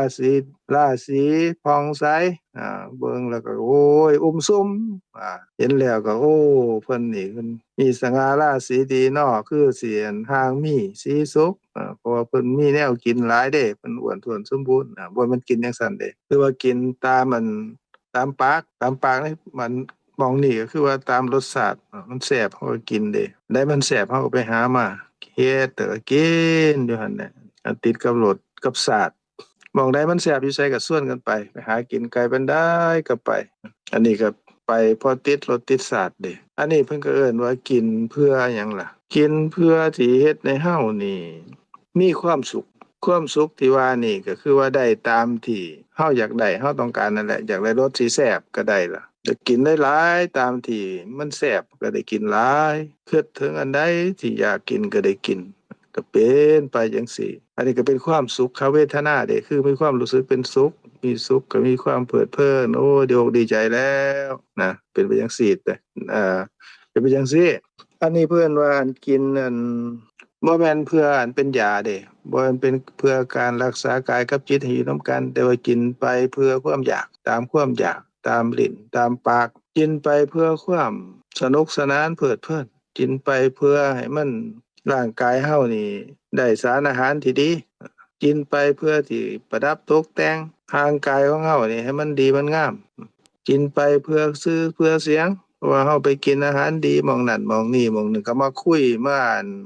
ล่มให้กันฟังเด้กินหม้องพู้นอาหารประเทศนั้นประเทศนี้หรือว่ากินตามภัตตาคมตะค้านราคาเท่านั้นเท่านี้ก็ตามที่คุยล่มกันนั่นแหละนะอันนั้นกลายเป็นว่าบ่แม่นกินเพื่อให้เป็นยารักษากายกับจิตอยู่นำกันเด้กินไปเพื่อความอยากความต้องการเด้ก็เป็นจังซี่คันเป็นไปจังซี่แล้วนี่เพิ่นว่าเป็นการกินที่บ่มีสติเด้เป็นการกินที่เป็นไปกับภาษานั่นเพื่อรับโลภะความติดของความต้องการความอยากอันนี้ก็เป็นไปเพื่อความเป็นเฮากินไปเพื่อความเป็นตัวตนของเฮาของหมู่เฮาพวกเฮาอันนี้ก็แล่นไปนำจังซี่ล่ะตลอดชีวิตนำความอยากความต้องการนี่แหละอันโลภะเกิดนั่นสติบ่เกิดเด้สติการระลึกว่าเฮากินเพื่อที่รักษา กายกับจิตให้อยู่นํกันเท่านั้นเลื่อนสติระลึกได้ว่าโอ้มันเกิดขณะเดียวเท่านั้นเด้เกิดอยู่ลิ้นเกิดขึ้นหัวลมหัวลมคำว่าหัวลมก็หมายความหูรสนั่นแหละว่ามันแสบเกิดขึ้นแล้วก็ดับนิทานพระองค์เพิ่นเล่าให้ฟังนั่นแหละว่าการที่เฮาหูรสเทื่อนึงนี่มันก็มีขันธ์5ได้เกิดนะขันธ์อ้าวเป็นภาษาละเด้อภาษาอันธรรมะละเด้คำว่าขันธ์5อันลิ้นเป็นที่เกิดของอันจิตหูรสน่ะจิตสภาพหูรสเพิ่นว่าสิวหาก็เป็นภาษาบาลีเนาะแปลว่าลิ้นวิญญาณแปลว่าหูรสทางลิ้นเด้สภาพหูทางลิ้นหม้องนั่นนี่เพิ่นว่าเป็นหม้องเกิดของจิตของสภาพหูรสที่เกิดขึ้นหม้องที่เกิดของจิตอันนี้นี่เพิ่นก็เอิ้นว่าเป็นวัตถุตามที่ท่านพงษ์เว้าวัตถุเป็นภาษาบาลีได้เป็นหม้องเกิดของจิตอันหูรสทางลิ้นอันนี้ก็มีรูปมีรูปอยู่10รูปแล้วมาโฮมกันเข้าเด้เป็นที่เกิดของสิวหาวิญญาณรสปรากฏแล้วก็มีสิ่งที่เกิดกับจิตเอามาโฮมกันเข้าเพิ่นว่าเป็นผัสสะแล้วก็มาโฮมกันเข้าเกิดขึ้นหูรสที่ปรากฏทางลิ้นอันนี้ก็แปลว่าจังได๋แปลว่าการที่เฮาหูรสเทื่อนึงนี่ก็มีรูปเกิดขึ้นเด้รูป10รูปเกิดขึ้นนั่นแหละเวทนาความรู้สึกความรู้สึกที่ปรากฏขึ้นอันนี้เป็นเวทนาความจำก็เกิดพร้อมกันนั่นแหละแล้วก็ฮู้ว่าเป็นรสอีหยังก็เกิดพร้อมกันนั่นแหละคือว่าเป็นสิวหาวิญญาณนั่นอันที่มากระทบโฮมกันเข้าอันนั้นก็ปรุงแต่งทั้งหูภายในหูภายนอกแล้วก็สภาพหูมาโฮมกันเข้าเพิ่นก็เอิ้นว่าเป็นสังขารคือการปรุงแต่งแปลว่าเป็นสิ่งที่อุปการะเกื้อหนุนหรือว่าเป็นปัจจัยเฮ็ดให้เกิดการหูอารมณ์ทางลิ้นว่าหูรสที่ปรากฏทางลิ้นก็เกิดขึ้นก็เท่านี้เด้เท่านี้แปลว่าจังได๋แปลว่าในตัวของเฮานี่ขณะที่เฮาหูอารมณ์ทางลิ้นหรือว่าหูรสทางลิ้นเนี่ยมันก็มีรูปเพิ่นว่ารูปขันธ์มีเวทนาความรู้สึกมีสัญญาความจำมีสังขารการที่ปรุงแต่งที่เป็นผัสสะมากระทบกับเจตสิกอื่นอีกหรือสิ่งที่เกิดขึ้นกับจิตอื่นอีก6อย่างมาผสมผสานเขาแล้วก็สิวหาวิญญาณเกิดขึ้นหูอันนั้นก็เป็นวิญญาณขันธ์เด้อันนี้ก็ขนาดก็มาเรียงให้ฟังซื่อๆดอกอันจำบ่จำก็บ่เป็นหยังแต่ว่าก็ให้ท่านได้ฮู้ไว้ว่าการเฮาหูรสเทื่อนึงทางลิ้นมันมีขันธ์5ในตัวเฮานี่ได้เกิดขึ้นในขันธ์5นั้นรูปนั้นก็บ่แม่นเฮาของเฮาตัวบ่แม่นเฮาบ่แม่นของเฮาตัวตนของเฮาเด้มันเป็นรูปมันบ่ฮู้ดอกว่ามันเป็นลิ้นของทานพงษ์หรือว่าทานทองเสงทางศรีสมพรหรือว่าทานเสราลักษณ์หรือผู้ใดก็ตามหรือข้าน้อยก็ตามมันบ่ฮู้ดอกรูปมันเป็นรูปเด้รูปแปลว่าสภาพที่แตกดับเกิดขึ้นลักษณะของมันเกิดขึ้นสืบต่อกันแล้วก็เฒ่าแล้วก็ตายก็แปลความว่าเกิดขึ้นสืบต่อแล้วก็เปลี่ยนไปแล้วก็ดับมันบ่ซ่อนว่อนใจว่ามันเป็นของผู้ใดเด้มันเป็นจังซี่ของผู้ใดก็คือกันก็เป็นจังซี่แหละส่วนเวทนาความรู้สึกมันเกิดขึ้นแล้วมันก็ดับดิความจำที่เกิดนำจำว่ามันเป็นรสที่ปรากฏจำว่ามันเป็นรสที่ปรากฏทางลิ้นน่ะมันจำเกิดขึ้นมันก็ดับพร้อมกับจิตเด้อันสภาพหูรสเกิดขึ้นแล้วก็ดับคือกันตกลงว่าการหู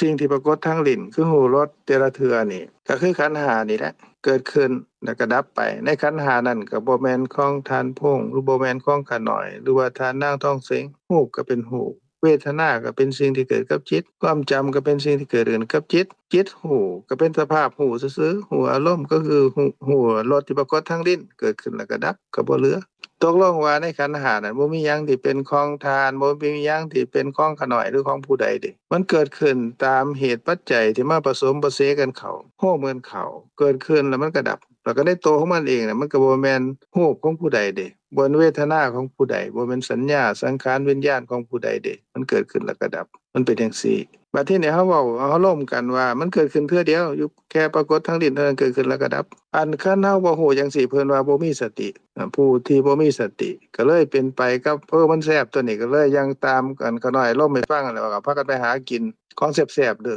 อทานมายามขาน้อยไปยามทานเฮาก็มาชวนกันเด้ว่าไปหม้องใดเฮาไปกินหม้องใดจังสิแซ่บเป็นอาหารอิหยังแซ่บเจ้าอยากอันนี้บ่อันนั้นบ่ก็มาร่วมกันเด้อันนี้ก็ด้วยความฮักพี่ฮักน้องเนาะฮักพี่ฮักน้องฮักญาติถ้ามื้อก็อยากให้กินแซ่บๆว่าซั่นเถาะได้ไปไสมาไสก็มาถามกันอันอยากกินอิหยังแซ่บๆเจ้าอยากอิหยังแหน่นั่นนี่สิเฮ็ดให้กินนั่นนี่ก็ร่วมกันอยู่จังซี่เด้อันนี้ก็ได้ความปรารถนาดีต่อกันนั่นแหละได้ความรักความแพงกันก็อยากให้กินแต่ว่าเฮาบ่ฮู้ได้ว่ามันเกิดขึ้น แค่ขณะจิตเดียวเกิดแล้วก็ดับการที่เฮาได้กินของแซ่บๆตามที่เฮาอยากได้ต้องการน่ะตามโลภะของเฮาเกิดความยินดีเกิดความพอใจก็มีความสุขความสุขที่เกิดขึ้น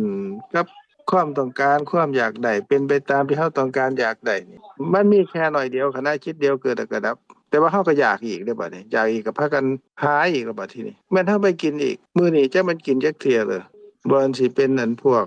ของหวานก็ตามของข้าวก็ตามมันจังไดก็ตามมันก็เกิดขึ้นขณะจิตเดียวฮู้ขณะจิตเดียวแล้วก็ดับเลยนั่นไปก็มีติ่งๆตามที่เฮาคุยกันบ่ฮู้สึกตกลงมาเฮาก็แล่นหาแต่ของสิกินเด้เป็นหยังจังแล่นหาของที่กินนี่มันแซ่บๆเพราะว่ามันเป็นเวทนาเป็นความสุขเฮ็ดให้เฮามีความสุขเบิกบานใจเฮาก็อยากมีความสุขไผล่ะสิอยากมีความทุกข์ไผล่ะสิอยากกินของบ่แซ่บในชีวิตประจำวันของเฮานี่เฮาก็แล่นหาจังซี่เบิดมื้อเบิดเว้นมื้ออื่นนี่ก็คือกันมื้อฮื้อก็คือกันตั้งแต่เฮาเป็นเด็กน้อยมาจนฮอดตอนนี้ก็คือกันจนกว่าที่เฮาจากโลกนี้ไปเฮาก็แล่นตามความอยากนี่แหละตามรสชาติที่มันแซ่บนี่แหละตกลงว่าอัน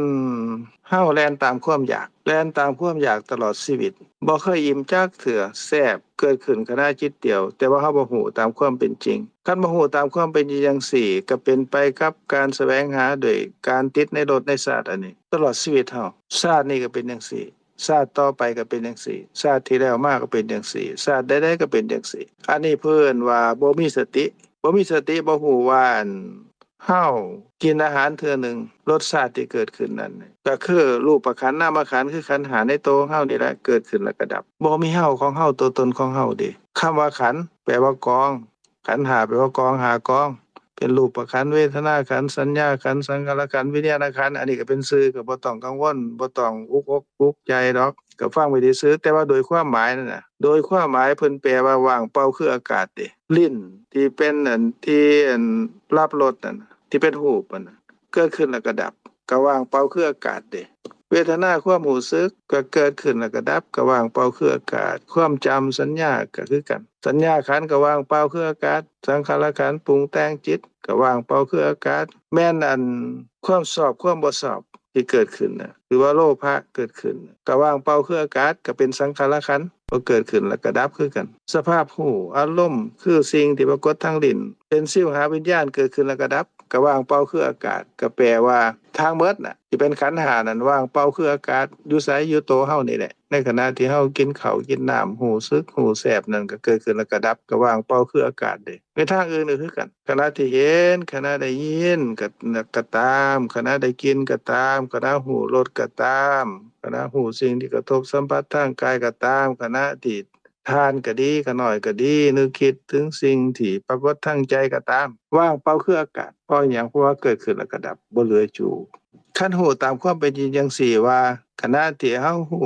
รสหรือว่าสิ่งที่ปรากฏทางลิ้นเป็นรสฮู้ว่ามันเป็นสิ่งที่เกิดขึ้นแล้วก็ดับมันเป็นขันธ์5เกิดขึ้นแล้วก็ดับดับแล้วมันก็บ่มีโตมีตนเด้เพราะมันสิมีโตมีตนได้จังได๋เพราะว่ามันบ่เหลือแล้วมันดับแล้วเด้มันเกิดขึ้นดับไปแล้วแล้วก็บ่ยังอยู่คือเก่าแล้วมันสิเป็นโตเป็นตนของทานของขันธ์น้อยมันเป็นไปบ่ได้เป็นจังซี่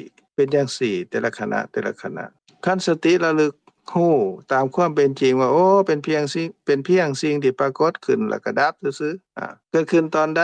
เกิดขึ้นแล้วมันก็ดับเกิดขึ้นแล้วบ่ดับบ่มีคือกันหมดอันนี้เพิ่นว่าสติระลึกฮู้ว่าเป็นเพียงตั้งแต่สักแต่ว่ารสเท่านั้นที่เกิดขึ้นทางลิ้นแต่ก็สักแต่ว่าขันธ์5เท่านั้นมาโฮงมันขึ้นเกิดขึ้นแล้วก็ดับบ่มีเฮาของเฮาตัวตนของเฮามีแต่สภาพที่เป็นจริงจังซี่เพิ่นว่ามีแต่สภาพธรรมจังซี่คำว่าสภาพธรรมแปลว่าสภาพความเป็นจริงเป็นจังซี่เอิ้นว่าเป็นอนัตตาบัดนี้นี่ล่ะสติระลึกฮู้ตามความเป็นจริงที่พระพุทธเจ้าเพิ่นตรัสเพิ่นแสดง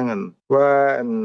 สติฮู้จักประมาณในการบริโภคเวทนาก็เบาบางแก่สาอายุยืนอันนั้นก็เป็นอานิสงส์แต่ว่าโดยสภาพธรรมนั่นก็คือสติที่เกิดขึ้นก็ฮู้ว่าการบริโภคอาหารนั่นน่ะก็เพียงแค่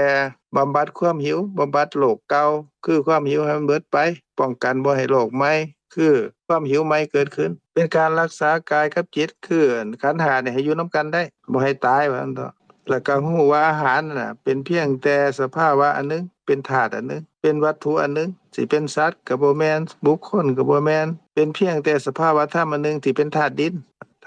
เป็นลักษณะเฉพาะของมันในธาตุดินนั่นมันก็ เป็นสภาพที่เป็นไปในการเกิดขึ้นแปรเปลี่ยนไปแล้วก็ดับคือกันที่มีเฮาก็บ่ได้ในอาหารนั่นน่ะของเฮาตัวตนของเฮาก็บ่ได้เด้มันก็เป็นสภาพที่เป็นเกิดขึ้นแล้วก็ดับไปคือกันเป็นเพียงที่เป็นธาตุอันหนึ่งแต่ก็อาหารนั่นน่ะอยู่ทางนอกน่ะเป็นของสะอาดมาถือกับตัวของเฮาร่างกายของเฮานี่เป็นของบ่สะอาดนี่มันก็บ่สะอาดเด้คันเอาเข้ามาในปากแล้วมาเคี้ยวเอามายำแจะๆๆลองคายออกมาเบิ่งเฮาสิเอาเข้าไปกินอีกนี่มันก็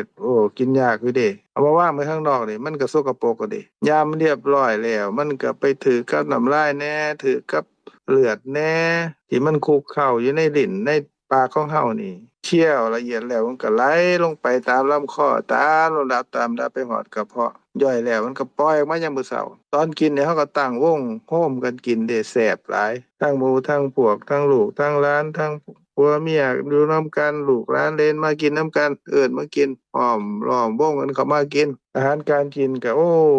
สะอาดหอมเป็นตากินบัดตอนที่มันออกมาแล้วนั่นน่ะไปอยู่ผู้เดียวเด้ไปแอบอยู่ไกลๆพู้นกินก็โอ๊ยบ่หอมแล้วนะสกปรกก็สกปรกเด้นิดหนึ่งก็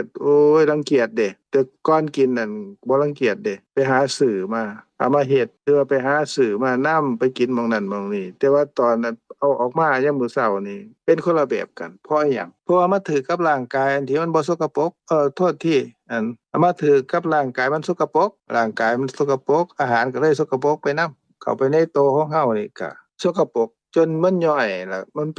ปย่อยแล้วบัดทีนี้มันก็ออกมามันก็สกปรกก็เป็นจังซี่ถ้าพิจารณาว่ามันเป็นของสกปรกถ้าเข้าใจตามความเป็นจริงจังซี่นี่เพื่อว่ามีสติรู้จักประมาณในการบริโภคอาหารก็ซ้ำกันกับว่าเฮากินนี่ก็บ่แม่นว่ากินเพื่อความอร่อยเด้บ่ความแซ่บความนัวอิหยังกินเพื่อรักษากายกับจิตให้มันอยู่นำกันได้บ่ให้ตายก็ซ้ำกันกับตัวอย่างที่ท่านางทองเสงเพิ่นยกตัวอย่างในพระสูตรที่เพิ่นแสดงอันกินเนื้อลูกนั่นแหละกินเนื้อบุตรก็บ่แม่นว่ากินเพื่อแซ่บเพื่อนัวก็กินไปก็พิจารณาไปเพื่อรักษากายกับจิตให้มันอยู่นำกันได้เท่านั้นอาหารที่เฮากินแต่ละมื้อนี่ก็คือกันแซ่บก็เป็นเวทนาขันธ์อันหนึ่งเด้เวทนาคือความรู้สึกแซ่บเกิดขึ้นขณะจิตเดียวเท่านั้นเกิดแล้วก็ดับคันเฮารู้จังซี่แล้วเฮาก็สิบ่ติดของหลายเด้อันนี้ก็เพิ่นว่ามีสติเด้แต่ว่าคันเฮาคิดบ่ได้ตอนนี้สติบ่เกิดคันความติดของต้องการเกิดขึ้นที่เพิ่นว่าเป็นโลภะโลภะที่เกิดขึ้นเนี่ยมันก็เป็นสิ่งที่เกิดขึ้นแล้วก็ดับเด้มันเป็นเจตสิกเป็นสิ่งที่เกิดกับจิตเจตสิกที่มันเกิดขึ้นกับจิตนี่มันก็บ่แม่นจิตและบ่แม่นเฮาบ่แม่นของเฮาตัวตนของเฮาลักษณะของมันก็คือว่าอยากได้ยินดีเพลิดเพลินติดของในอาหารนั้นก็ติดของว่ามันเป็นความสุขเฮาก็พัวพันอยากได้อีกอันนี้ก็เป็นลักษณะเฮ็ดให้เฮาเกิดความพออกพอใจลื่นล่มเพลิดเพลินบันเทิงใจในรสชาติลักษณะจังสี่เป็นโลภะเพิ่นว่าเป็นโลภะนี่ก็บ่แม่นเฮาเด้บ่แม่นของเฮาตัวตนของเฮาดอกแต่ว่ามันเกิดขึ้นแล้วก็ดับมันเป็นเจตสิกเกิดกับจิตเกิดแล้วก็ดับบ่แม่นเฮาของเฮาตัวตนของเฮาอันนี้เป็นโลภะแต่ว่าเฮาบ่ฮู้ว่าเป็นโลภะเกิดขึ้นแล้วก็ดับเพราะหยังเพราะว่าเฮาบ่ฮู้ตามความเป็นจริงมันบ่ฮู้ที่เขาน้อยเว้านี่เพิ่นว่าเป็นโมหะเจตสิกคำว่าเจตสิกก็แปลว่าสิ่งที่เกิดกับจิตผสมกับจิตโมหะแปลว่าความบ่ฮู้แปลว่าความหลงบ่ฮู้ตามความเป็นจริงได้ว่ามันเป็นสิ่งที่ปรากฏซื่อๆปรากฏทางลิ้นเกิดขึ้นแล้วก็ดับบ่ฮู้ตามความเป็นจริงได้ว่ามันเป็นวัตถุอันหนึงที่มากระทบแล้วก็ดับบ่ฮู้ตามความเป็นจริงได้ว่ามันดับแล้วก็บ่แม่นเฮาของเฮาตัวตนของเฮาเพิ่นว่าเป็นโมหะเป็นความหลุ่มหลงบ่ฮู้ตามความเป็นจริงเฮ็ดให้เฮามืดมนอนทการเด้ปกปิดบ่ให้เห็นความจริงตามที่เขาน้อยว่านั่นน่ะเกิดขึ้นจากอิหยังเกิดขึ้นจากการบ่มีสติเป็นหยังจะบ่มีสติเพิ่นว่าบ่พิจารณาไตร่ตรองโดยอุบายอันแยบคายเพิ่นว่าอโยนิโสมนสิการบ่ได้พิจารณาไตร่ตรองว่ามันเป็นสิ่งที่เกิดขึ้นแล้วก็ดับเกิดขึ้นเพียงปรากฏอยู่หม้องลิ้นแล้วจากนั้นก็บ่เหลืออยู่แล้วอันบ่ฮู้ตามความเป็นจริงจังซี่เพราะเกิดขึ้นจากเฮาบ่ได้พิจารณาไตร่ตรองเด้การที่เฮาบ่ได้พิจารณาไตร่ตรองนี่แหละแต่ว่าเป็นการพิจารณาไตร่ตรองโดยความเป็นเฮาเด้บ่ได้พิจารณาไตร่ตรองว่าเป็นธรรมะหรือเป็นความจริงเพราะว่ารสชาติที่เกิดขึ้นมันเกิดขึ้นแล้วก็ดับหรือว่าตอนที่มันเกิดขึ้นหัวอารมณ์ทางลิ้นนี่มันก็เป็นขันธ์หาก็เป็นขันธ์หาเป็นสิ่งที่ว่างเปล่าคืออากาศที่พระพุทธเจ้าเพิ่นแสดงไว้เพิ่นบอกไว้ แม่นอันมันแซ่บเฮาไปติดของเฮาอยากได้เฮาอยากกินเฮาเพลิดเพลินมีความสุขนั่นนี่เฮาก็บ่ได้พิจารณาว่ามันเป็นเจตสิกเกิดขึ้นแล้วก็ดับขณะที่ปรากฏทั้งลิ้นแล้วก็หูรสเท่านั้นบ่ยังอยู่เป็นอนัตตาเฮาบ่ได้พิจารณาว่าเป็นความจริงจังซั่นบ่ได้เห็นสภาพความจริงหรือบ่ได้เห็นสภาพธรรมจังซั่นแต่ว่าก็พิจารณาอยู่พิจารณาจังได๋พิจารณาโดยความเป็นเฮาเด้เพิ่นว่าอโยนิโสมนสิการพิจารณาโดยบ่ถูกต้องตามสภาพตามความเป็นจริงคือบ่ได้พิจารณาว่าเป็นสภาพธรรมแต่พิจารณาว่าเป็นเฮาแซ่บเป็นเฮาหูรสทางลิ้นเป็นเฮาเลยกินอันนั้นกินอันนี้กินอันโน้นเฮาก็ติดติดตามไปตลอดเวลาเบิดมื้อเบิดเว้นนี่มื้อนี้ก็คิดหาว่าสิเฮ็ดจังได๋สิกินอิหยังจังสิแซ่บนี่ก็พิจารณาไตร่ตรองโดยความเป็นเฮาตัวโดยความเป็นของเฮาตัวตนของเฮานี่แหละเฮามีอยู่มีกินอยากได้กินอิหยังก็ได้กินเฮานี่สิกินของแซ่บๆลูกเฮาก็ดี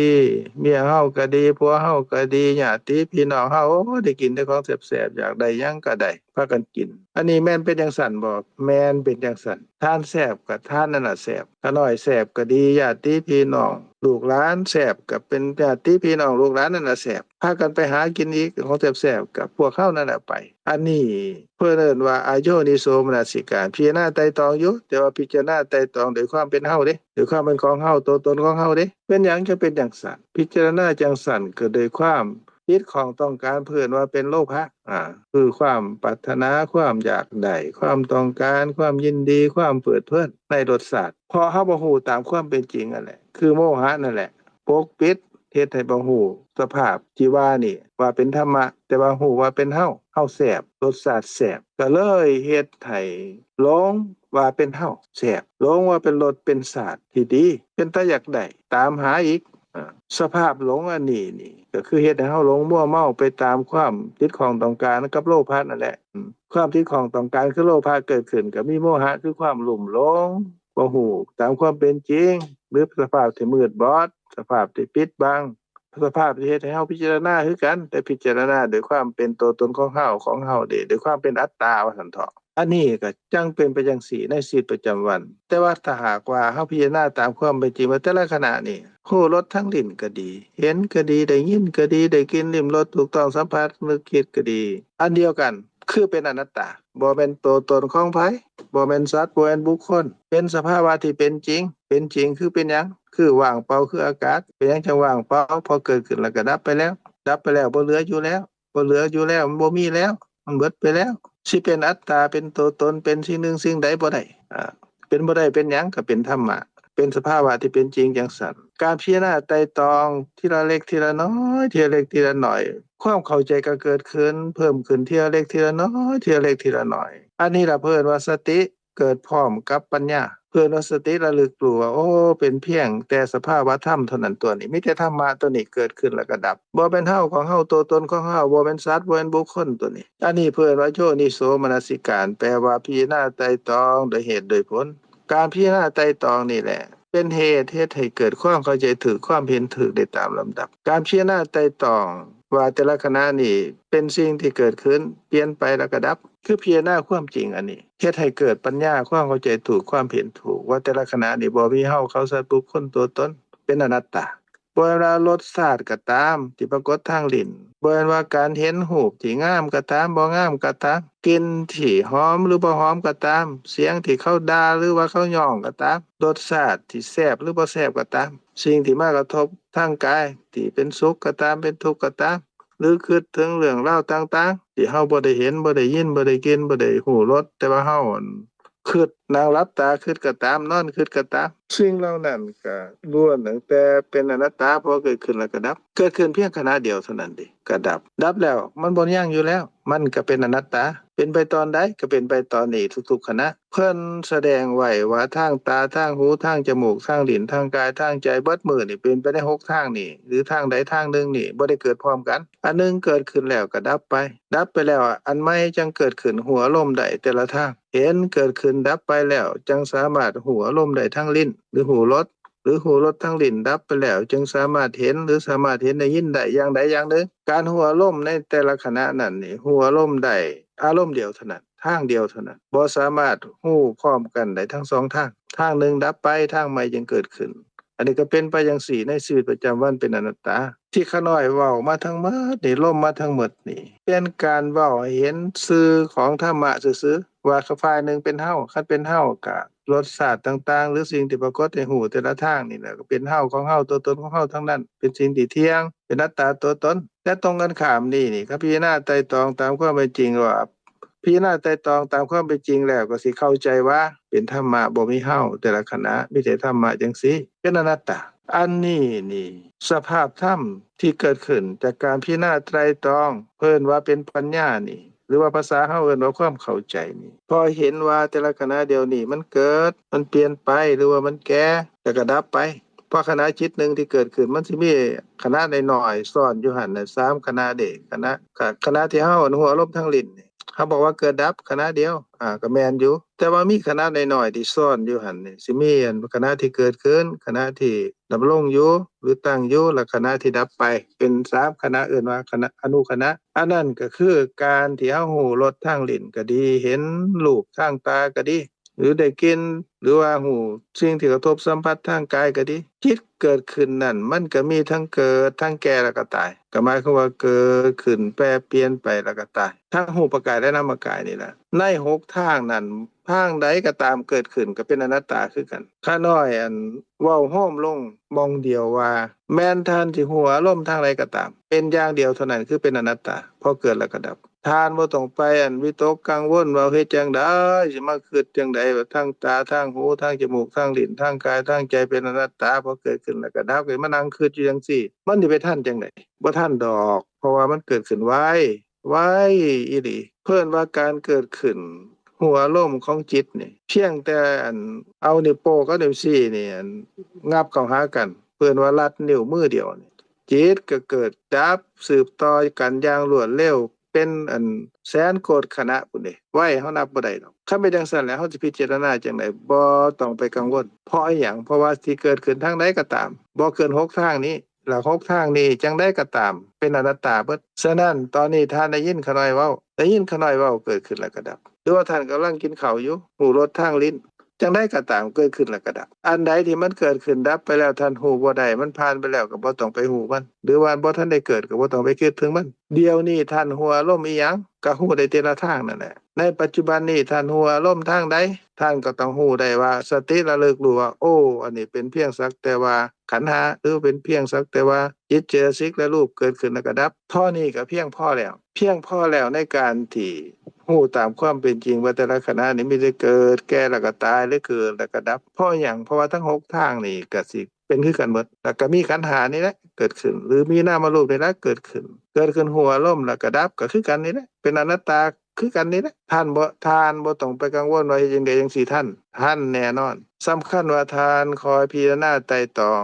ดูๆเพิ่นว่าบ่อยๆเนื่องๆก็หัวอารมณ์ในปัจจุบันนี่แหละอันใดปรากฏขึ้นนี่แหละการหัวอารมณ์ในขณะที่ปรากฏขึ้นในปัจจุบันนี่แหละว่ามันเป็นอนัตตาบ่มีเฮาในอนัตตานั่นคือบ่มีตัวตนของไผอยู่ในหั้นการหัวอารมณ์อันนี้แหละสติระลึกรู้อันนี้แหละเป็นเพียงแต่สภาวะธรรมอันนี้แหละมันก็สิค่อยเกิดขึ้นเพิ่มขึ้นทีละเล็กทีละน้อยทีละเล็กทีละน้อยการเกิดขึ้นแล้วก็ดับไปคือความเกิดก็ดีความแก่ก็ดีความตายก็ดีมาย่อลงว่าเกิดขึ้นแล้วก็ดับกระจายออกไปว่าเป็นความเกิดความแก่และความตายก็อยู่โตของเฮานี่แหละหรืออยู่ในขันธ์ห้านี่แหละในแต่ละขณะเดียวนี้แหละบ่อยู่ในขณะอื่นเด้บ่ได้อยู่หม้องอื่นเด้หม้องอื่นก็เป็นเรื่องของหม้องอื่นก็มีคำถามว่าอ้าว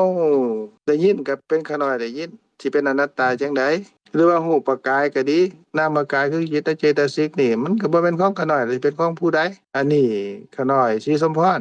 ขาน้อยศรีสมพรก็กายนี่ก็เป็นของขาน้อยใจก็ดีสิ่งที่เกิดกับใจก็ดีก็เป็นของขาน้อยสิเป็นของผู้ใดมันสิเป็นอนัตตาจังได๋นั่งโคโยอยู่นี่นั่งเห็นคงโมงอยู่มองนี่มันเป็นผู้ใดก็เป็นเจ้าตัวอันนี้ก็เป็นข้อยตัวน่ะเป็นทานนั่นทานนี่ตัวนี้มันสิเกิดสิแก่สิตายจังได๋ก็ยังคือเก่าอยู่อันนี้มันก็แม่นตามที่ท่านว่าอยู่แม่นตามด้วยความเป็นอัตตาเด้เป็นตัวเป็นตนแต่ว่าบ่แม่นตามคำสอนของพระพุทธเจ้าหรือว่าบ่แม่นตามความเป็นจริงคือบ่แม่นตามธรรมะ เป็นอย่างนี้เป็นจังซั่นเพราะว่าความเป็นอนัตตาพอเกิดขึ้นแล้วก็ดับหรือเกิดแก่แล้วก็ตายแต่ละขณะนี่มันเป็นการเกิดขึ้นแบบปกปิดมันเกิดขึ้นอย่างรวดเร็วทีละขณะแล้วก็ดับไปคันบ่พิจารณาไตร่ตรองโดยเหตุโดยผลก็สิบ่เห็นเด้เพราะเป็นการเกิดแก่แล้วก็ตายหรือการเกิดขึ้นแล้วก็ดับหรือเป็นสภาวะที่เป็นอนัตตาโดยปกปิดบ่เปิดเผยคันบ่พิจารณาบ่เข้าใจคันบ่พิจารณาบ่เห็นจังซั่นก็มีความจำเป็นอยู่ว่าต้องพิจารณาไตร่ตรองดูๆจังสิเกิดความเข้าใจถูกความเห็นถูกอันที่ว่าเป็นโตทานเป็นโตข้าน้อยนั่งกินข้าวอยู่ก็ดีเว้าอยู่ก็ดีได้ยินอยู่ก็ดีก็เป็นทานเป็นข้าน้อยเว้าทานฟังอันนี้ก็ถูกต้องแล้วนะแต่ว่าโดยความเป็นจริงแล้วแต่ละขณะนี่บ่มีทานบ่มีข้าน้อยบ่มีผู้ใดทั้งสิ้นมีแต่ความเกิดแปรเปลี่ยนไปแล้วก็ดับเป็นการเกิดแก่แล้วก็ตายโดยปกปิดแต่ว่าโดยเปิดเผยเป็นจังไดบัดทีนี้เกิดก็ออกจากท้องแม่เฮาเด้นั่นแหละก็ฮู้เลยว่าโอ้ยนี่เกิดลูกชายเกิดลูกสาวแล้วเด้อนี่มื้อนั้นวันนั้นเดือนนั้นปีนี้อันนี้เกิดโดยเปิดเผยเด้เฒ่าแล้วบัดทีนี้อันนี้ผู้นี้ก็เฒ่าแล้วเนาะย่างก็บ่ค่อยแข็งแรงผมก็งอกแล้วแขวก็ร้อนหนังก็เหี่ยวตาก็ฝ้าก็ฟางอันนี้ผู้เฒ่าตัวนี้ตายเอาตายโอ้บ่หันใจอันนี้เฮาไปเฮือนดีบ้านนั้นบ้านนี้เฮาไปไปงานเผาผู้นั้นตายผู้นี้ตายอันนี้เป็นความเกิดความแก่ความตายแบบเปิดเผยตัวเห็นได้ง่ายๆแต่ว่าถึงปานนั้นก็ตามคันเฮาบ่พิจารณาไตร่ตรองก็ยังเป็นอัตตาอยู่เด้เห็นผู้นั้นเฒ่าหมู่เฮานี่ก็เฒ่าปานนี้ตัวนี้นี่ไปเห็นหมู่ว่าสิยกมือไหว้เพราะว่าเราเฒ่าหลายผู้นั้นสิมาไหว้จังไดโอ้ยกูเป็นหมู่โตตัวนี้โอ้แตบ่จำเฮาบ่ได้ซั้นบ่นี่โอ้อ้าวคิดไปคิดมาอ้าวแม่นหมู่เฮาเรียนหนังสือนำกันว่าตัวนี้โอ้ยตายแล้วเราคือเฒ่าปานนี้วะเห็นแต่ผู้อื่นเฒ่าเด้แต่ว่าเฮานี่ใจเฮามันเกิดดับอยู่ตลอดเวลามันใหม่เป็นหนุ่มอยู่ตลอดตัวมีแต่ผู้อื่นเฒ่าแต่ว่าเฮาบ่เฒ่าเด้บัดนี้อันไปงานคนตายเห็นแต่ผู้อื่นตายแต่ว่าเฮาบ่ตายเด้เป็นอย่างนี้เป็นจังซั่นเฮาบ่ได้พิจารณาไตร่ตรองตามความเป็นจริงว่าเฮาก็เฒ่าคือกันเฮาก็ตายคือกันอันที่เขาตายนั่นเฮาก็ต้องตายคือกันอันนี้เห็นโดยง่ายๆว่าซั่นเถาะเพิ่นว่าเห็นโดยหยาบๆเห็นโดยเปิดเผยเห็นโดยเปิดเผยจังซี่ก็เฮ็ดให้ยังเฮ็ดให้เฮาหลงเด้มันยังปกปิดเฮาอยู่ได้อันความบ่ฮู้น่ะก็ยังคิดว่ามีแต่ผู้อื่นแก่ผู้อื่นตายเฮาบ่ตายเฮาบ่ทันแก่ตายอยู่ก็มื้อหน้าพุ่นน่ะเด้อแก่อยู่แต่ว่าบ่แม่นตอนนี้หมู่แก่ก็แก่ไปเจ้าบ่รักษาร่างกายของเจ้าสุขภาพเจ้าก็บ่ดีแล้วข้อยรักษาดีข้อยก็บ่ทันแก่ไปจังซั่นเด้อันนี้คือโมหะปกปิดบ่ฮู้ตามความเป็นจริงว่าเจ้านั่นก็คือกันนั่นแหละอันนี้ความเกิดความแก่ความตายอันเพิ่นว่าอันเปิดเผยแต่คันบ่พิจารณาก็เป็นอัตตาคือกันคันพิจารณาก็เป็นอนัตตาเป็นสภาพธรรมก็คือกันเฮาเกิดนั่นแหละตอนที่เฮาปฏิสนธิในท้องแม่เฮาก็ทั้งเกิดทั้งแก่ทั้งตายตลอดเด้เป็นความเกิดความแก่ความตายที่ปกปิดเด้เกิดเป็นน้ำใสจากนั้นก็เกิดเป็นน้ำข้นเกิดเป็นน้ำข้นแล้วเกิดเป็นสิ้นเนื้อเกิดเป็นสิ้นเนื้อก็เป็นก้อนเนื้อจากก้อนเนื้อก็เป็นปัญจสาขาจากนั้นก็เกิดมาเรื่อยๆเกิดมาจน8เดือน9เดือนแล้วก็คลอดออกมาได้ก็เกิดคือกันเกิดเป็นทารกเกิดเป็นเด็กน้อยเกิดเป็นหนุ่มเป็นสาวเกิดมาเรื่อยๆจนฮอดซุมื้อนี้ก็เกิดนั่นคือความเกิดความแก่แล้วก็แก่ตลอดคือกันเกิดตอนใดก็แก่ตอนนั้นแหละเกิดเป็นน้ำใสแล้วก็แก่มาเป็นน้ำข้นจากน้ำข้นก็แก่มาเป็นสิ้นเนื้อจากสิ้นเนื้อแก่ไปเป็นก้อนเนื้อจากก้อนเนื้อแก่ไปเป็นปัญจสาขาก็แก่วันแก่ขึ้นมาเรื่อยๆเรื่อยๆจนฮอด9เดือนก็แก่มาเรื่อยๆเด้คลอดออกมาก็แก่เป็นทารกแก่เป็นเด็กน้อยเป็นหนุ่มเป็นสาวก็แก่มาทุกซุมื้อเนี่ยตายแล้วบัดนี้ตายก็คือกันเกิดเป็นน้ำใสแล้วก็ตายจากน้ำใสก็มาเป็นน้ำข้นตายจากน้ำข้นแล้วก็มาเป็นก้อนเนื้อตายจากก้อนเนื้อก็มาเป็นสิ้นเนื้อตายจากสิ้นเนื้อแล้วก็มาเป็นปัญจสาขาทั้ง5ปัญจสาขาทั้ง5ก็ตายมาเรื่อยๆเรื่อยๆคลอดออกมาจากเล็กน้อยก็ตายจากเล็กน้อยมาเป็นหนุ่มเป็นสาวตายมาเรื่อยๆจนฮอดซุมื้อนี้ตายตามลำดับอันนี้เป็นความเกิดความแก่ความตายแบบปกปิดทั้งว่าการเห็นการได้ยินได้กลิ่นลิ้มรสถูกต้องสัมผัสนึกคิดซุมื้อนี้ก็คือกันเว้านี่ก็เป็นข้าน้อยเว้าได้ยินก็เป็นทานได้ยินก็คือขันธ์5นั่นแหละขันธ์5ที่ตั้งแต่ปฏิสนธิมานั่นแหละสืบต่อกันมาเกิดแก่แล้วก็ตายเกิดแก่แล้วก็ตายนั่นแหละก็มาเป็นขณะนี้เดียวเนี่ยก็มีความเกิดความแก่ความตายทุกขณะ แต่ว่ามันเป็นความเกิดความแก่ความตายหรือเกิดดับอย่างปกปิดบ่พิจารณาบ่เห็นก็ยังเป็นเฮาได้ยินเป็นเฮากินข้าวแซ่บบ่แซ่บได้กินลิ้มรสถูกต้องสัมผัสนึกคิดยังเป็นอัตตาอยู่เด้บ่แม่นอนัตตาแต่ว่าคันพิจารณาไตร่ตรองโดยดีว่าเกิดแก่แล้วก็ตายทุกๆขณะคือกันหมดบ่มีผู้ใด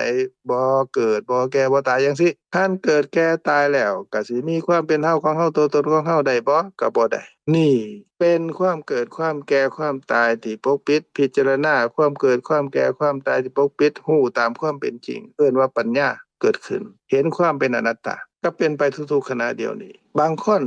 ก็เว้ากันว่าการที่พวกเฮาไปยามกันก็ดีเห็นกันก็ดีหรือว่าพ้อกันในแต่ละมื้อก็ดีอาจสิบ่เห็นกันอย่างลูกค้าเฮาก็ดีหรือว่าหมู่พวกเฮาก็ดีเฮาไปเห็นกันไปร่วมกันมองนั่นมองนี่หรือกินข้าวนำกันมองนั่นมองนี่ก็อาจสิบ่พ้อกันอีกก็ได้เพราะว่าความตายเป็นของบ่แน่นอนบริวารของความตายก็หลายอาจที่เกิดขึ้นตอนใดก็ได้อันนั้นก็แม่นบ่ก็แม่นความจริงอยู่แต่ว่าเป็นความจริงที่หยาบๆเป็นความจริงที่บ่ละเอียดเป็นความจริงที่เข้าใจได้ง่ายแท้ที่จริงแล้วเดี๋ยวนี้แต่ละขณะนี่มีแต่ความเกิดความแก่และความตายทุกขณะเลยเป็นหยังเป็นจังซั่นเพราะว่าเห็นเกิดขึ้นกับขันธ์5นี่แหละตัวเฮานี่แหละหรือคนอื่นเขาเห็นกับตัวเขานั่นแหละที่เกิดขึ้นขันธ์5เกิดขึ้นเห็นอารมณ์หูอารมณ์ขันธ์5อันหูรสที่ปรากฏทางลิ้นนั่นน่ะแซ่บบ่แซ่บนั่นน่ะหรือขันธ์5นั่นแหละที่ได้ยินได้กินลิ้มรสถูกต้องสัมผัสนึกคิดแต่ละขณะนั่นน่ะเกิดแก่แล้วก็ตายทุกขณะเป็นอนัตตาทุกขณะดิเมื่อกี้นี่เฮาว่าต้องพัดภาคกันทุกขณะอาจสิบ่เห็นกันอีกแม่นบ่ก็แม่นแท้ที่จริงแล้วเดี๋ยวนี้นี่เป็นการเกิดขึ้นเปลี่ยนไปแล้วก็ดับคือพัดภาคจากตาหูจมูกลิ้นกายใจพัดภาคจากขันธ์5ในตัวของเฮานี่ล่ะตลอดเวลาดิเว้าจ้อๆเว้าง่ายๆแต่ละขณะเดียวนี้นั่นน่ะเป็นการที่พัดภาคจากขันธ์5อยู่ตลอดเวลาพัดภาคจากขันธ์5อย่างแท้จริงเป็นการตายจากขันธ์5แบบเบ็ดเสร็จเด็ดขาดบ่กลับมาอีกเลยในสังสารวัฏนี้ขณะที่ท่านได้ยินขน้อยเว้าก็คือขันธ์5นั่นแหละเกิดขึ้นแล้วก็เปลี่ยนไปแล้วก็ดับแล้วบ่กลับมาอีกเลยในสังสารวัฏนี้แม้นท่านได้ยินใหม่ก็เป็นขันธ์5ใหม่แล้วเกิดขึ้นแล้วก็ดับเกิดขึ้นดับแล้วก็บ่กลับมาอีกแม้นท่านหูรสทางลิ้นก็ขันธ์5คือรูปกายนามกายนี่แหละเกิดขึ้นแล้วก็ดับไปบ่เหลืออยู่นั่นเป็นความตายที่แท้จริงนั่นเป็นการพัดภาคที่แท้จริงคำว่าตายในที่นี้นี่ท่านบ่ต้องย้านเพราะว่าเว้าแนวนี้บ่เป็นมงคลเด้นี่แท้ที่จริงแล้วคำว่าตายในที่นี้แปลว่าสิ่งที่มันหมดไป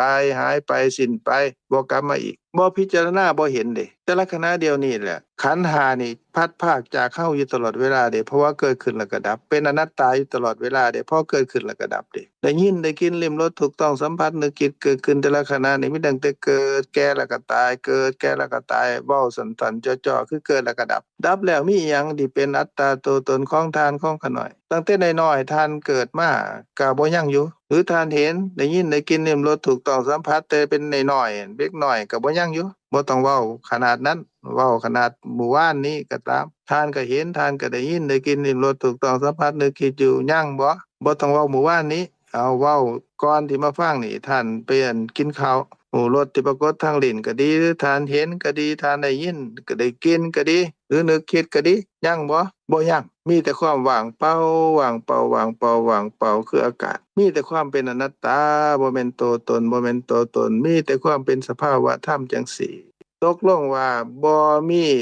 กายหรือว่าบ่มีโตที่เป็นรูปประกายนามกายที่เป็นตัวตนของเฮานี่ในโลกนี้เลยพอเกิดขึ้นแล้วก็ดับทุกขณะบ่มีสัตว์บ่มีบุคคลตัวตนใดๆทั้งสิ้นที่มีในโลกนี้เลยตอนนี้แต่ละขณะเพราะว่าเกิดขึ้นแล้วก็ดับแล้วบ่กลับมาอีกเลยในสังสารวัฏเป็นยังจะยังอยู่อันนั้นก็แปลว่าอันใหม่เกิดขึ้นสืบต่อแล้วก็ดับสืบต่อแล้วก็ดับบ่แม่นอันเก่าจังซั่นแปลว่าจังไดแปลว่าแต่ละขณะเดียวนี้นี่บ่มีกายบ่มีตัวตนที่เป็นของเฮาในโลกนี้เลยมีแต่ธรรมะแต่ละขณะพัดภาคจากกันแท้จริงบ่แม่นว่ามื้ออื่นมื้อฮื้อแต่ แต่ว่าเดี๋ยวนี้ขณะนี้โตเฮานี่ละพัดภาคจากโตเฮาเพราะว่าบ่มีได้มันเกิดขึ้นแล้วก็ดับเด้บ่มีเฮาในโลกนี้บ่มีของเฮาตัวตนของเฮาในโลกนี้มีแต่สภาพที่เป็นธรรมะที่เป็นจริงคำว่าโลกในที่นี้คือโลกทางตาทางหูทางจมูกทางลิ้นทางกายทางใจโลกะสภาพโลกะนั่นเพิ่นเรียกว่าเป็นสภาพที่แตกแล้วก็ดับหรือเกิดขึ้นเปลี่ยนไปแล้วก็ดับก็ห้อมลงอยู่หม่องโตเฮานี่แหละพระพุทธเจ้าเพิ่นแสดงโลกคำว่าโลกในที่นี้นี่คืออีหยังเพิ่นแสดงเพิ่นบัญญัติลงโลกทั้งปวงนั้นร่วมลงอยู่ในตาหูจมูกลิ้นกายใจของเฮานี่ว่าเป็นโลกะเพราะอีหยังเพราะว่าเกิดขึ้นเปลี่ยนไปแล้วก็ดับคือเกิดแก่แล้วก็ตายทุกๆขณะตกลงว่าโลกทางตาหูจมูกลิ้นกายใจก็บ่มีเพราะว่าเกิดขึ้นแล้วก็ดับคำว่าบ่มีหมายความว่าจังได๋หมายความว่าบ่มีเฮาของเฮาตัวตนของเฮาในหั้นมีแต่ความเป็นอนัตตาตอนใดตอนนี้ทุกๆขณะอันนี้เป็นความจริงเพิ่นว่าเป็นธรรมะที่พระพุทธเจ้าเพิ่นแสดงเพิ่นชี้แจงให้พวกเฮาได้ฮู้ได้ฟังคันได้ฮู้ได้ฟังแล้วก็พิจารณาไตร่ตรองให้เห็นสิ่งที่เป็นความจริงแต่ว่าถูกปกปิดด้วยความบ่ฮู้ด้วยโมห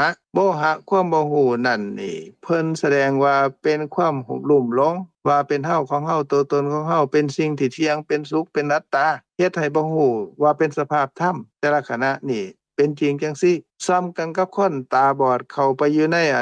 ป่ามืดมิดก็มีโมหะนี่แหละโดยเปรียบเทียบเป็นจังซั่นแต่ว่าคันเฮาพิจารณาไตร่ตรองให้เกิดความเข้าใจดูๆพิจารณาไตร่ตรองแล้วไตร่ตรองอีกให้เห็นสภาพธรรมที่ถูกปกปิดอยู่ด้วยความบ่ฮู้นี่ความเข้าใจที่เกิดขึ้นนั่นก็ละคายความบ่เข้าใจให้เบิดไปตามลำดับจนฮู้ตามความเป็นจริงโอ้แต่ละขณะเดียวนี้บ่มีผู้ใดมีแต่ธรรมะเป็นอนัตตากายนี่บ่แม่นตัวตนของเฮาอันนี้ก็คือทางที่ถูกต้องที่ดับความร้อนคือไฟที่เผาใจเฮาที่ติดของในรสในชาติก็ดีในรูปในเสียงในกลิ่นในรสในถึกความสิ่งที่ถูกต้องสัมผัสหรือนึกคิดทางใจที่ชอบเพลิดเพลินก็ดีก็สิคอยดับลงในความร้อนอันนี้พอฮู้ตามความเป็นจริงคอยบรรเทาลงไป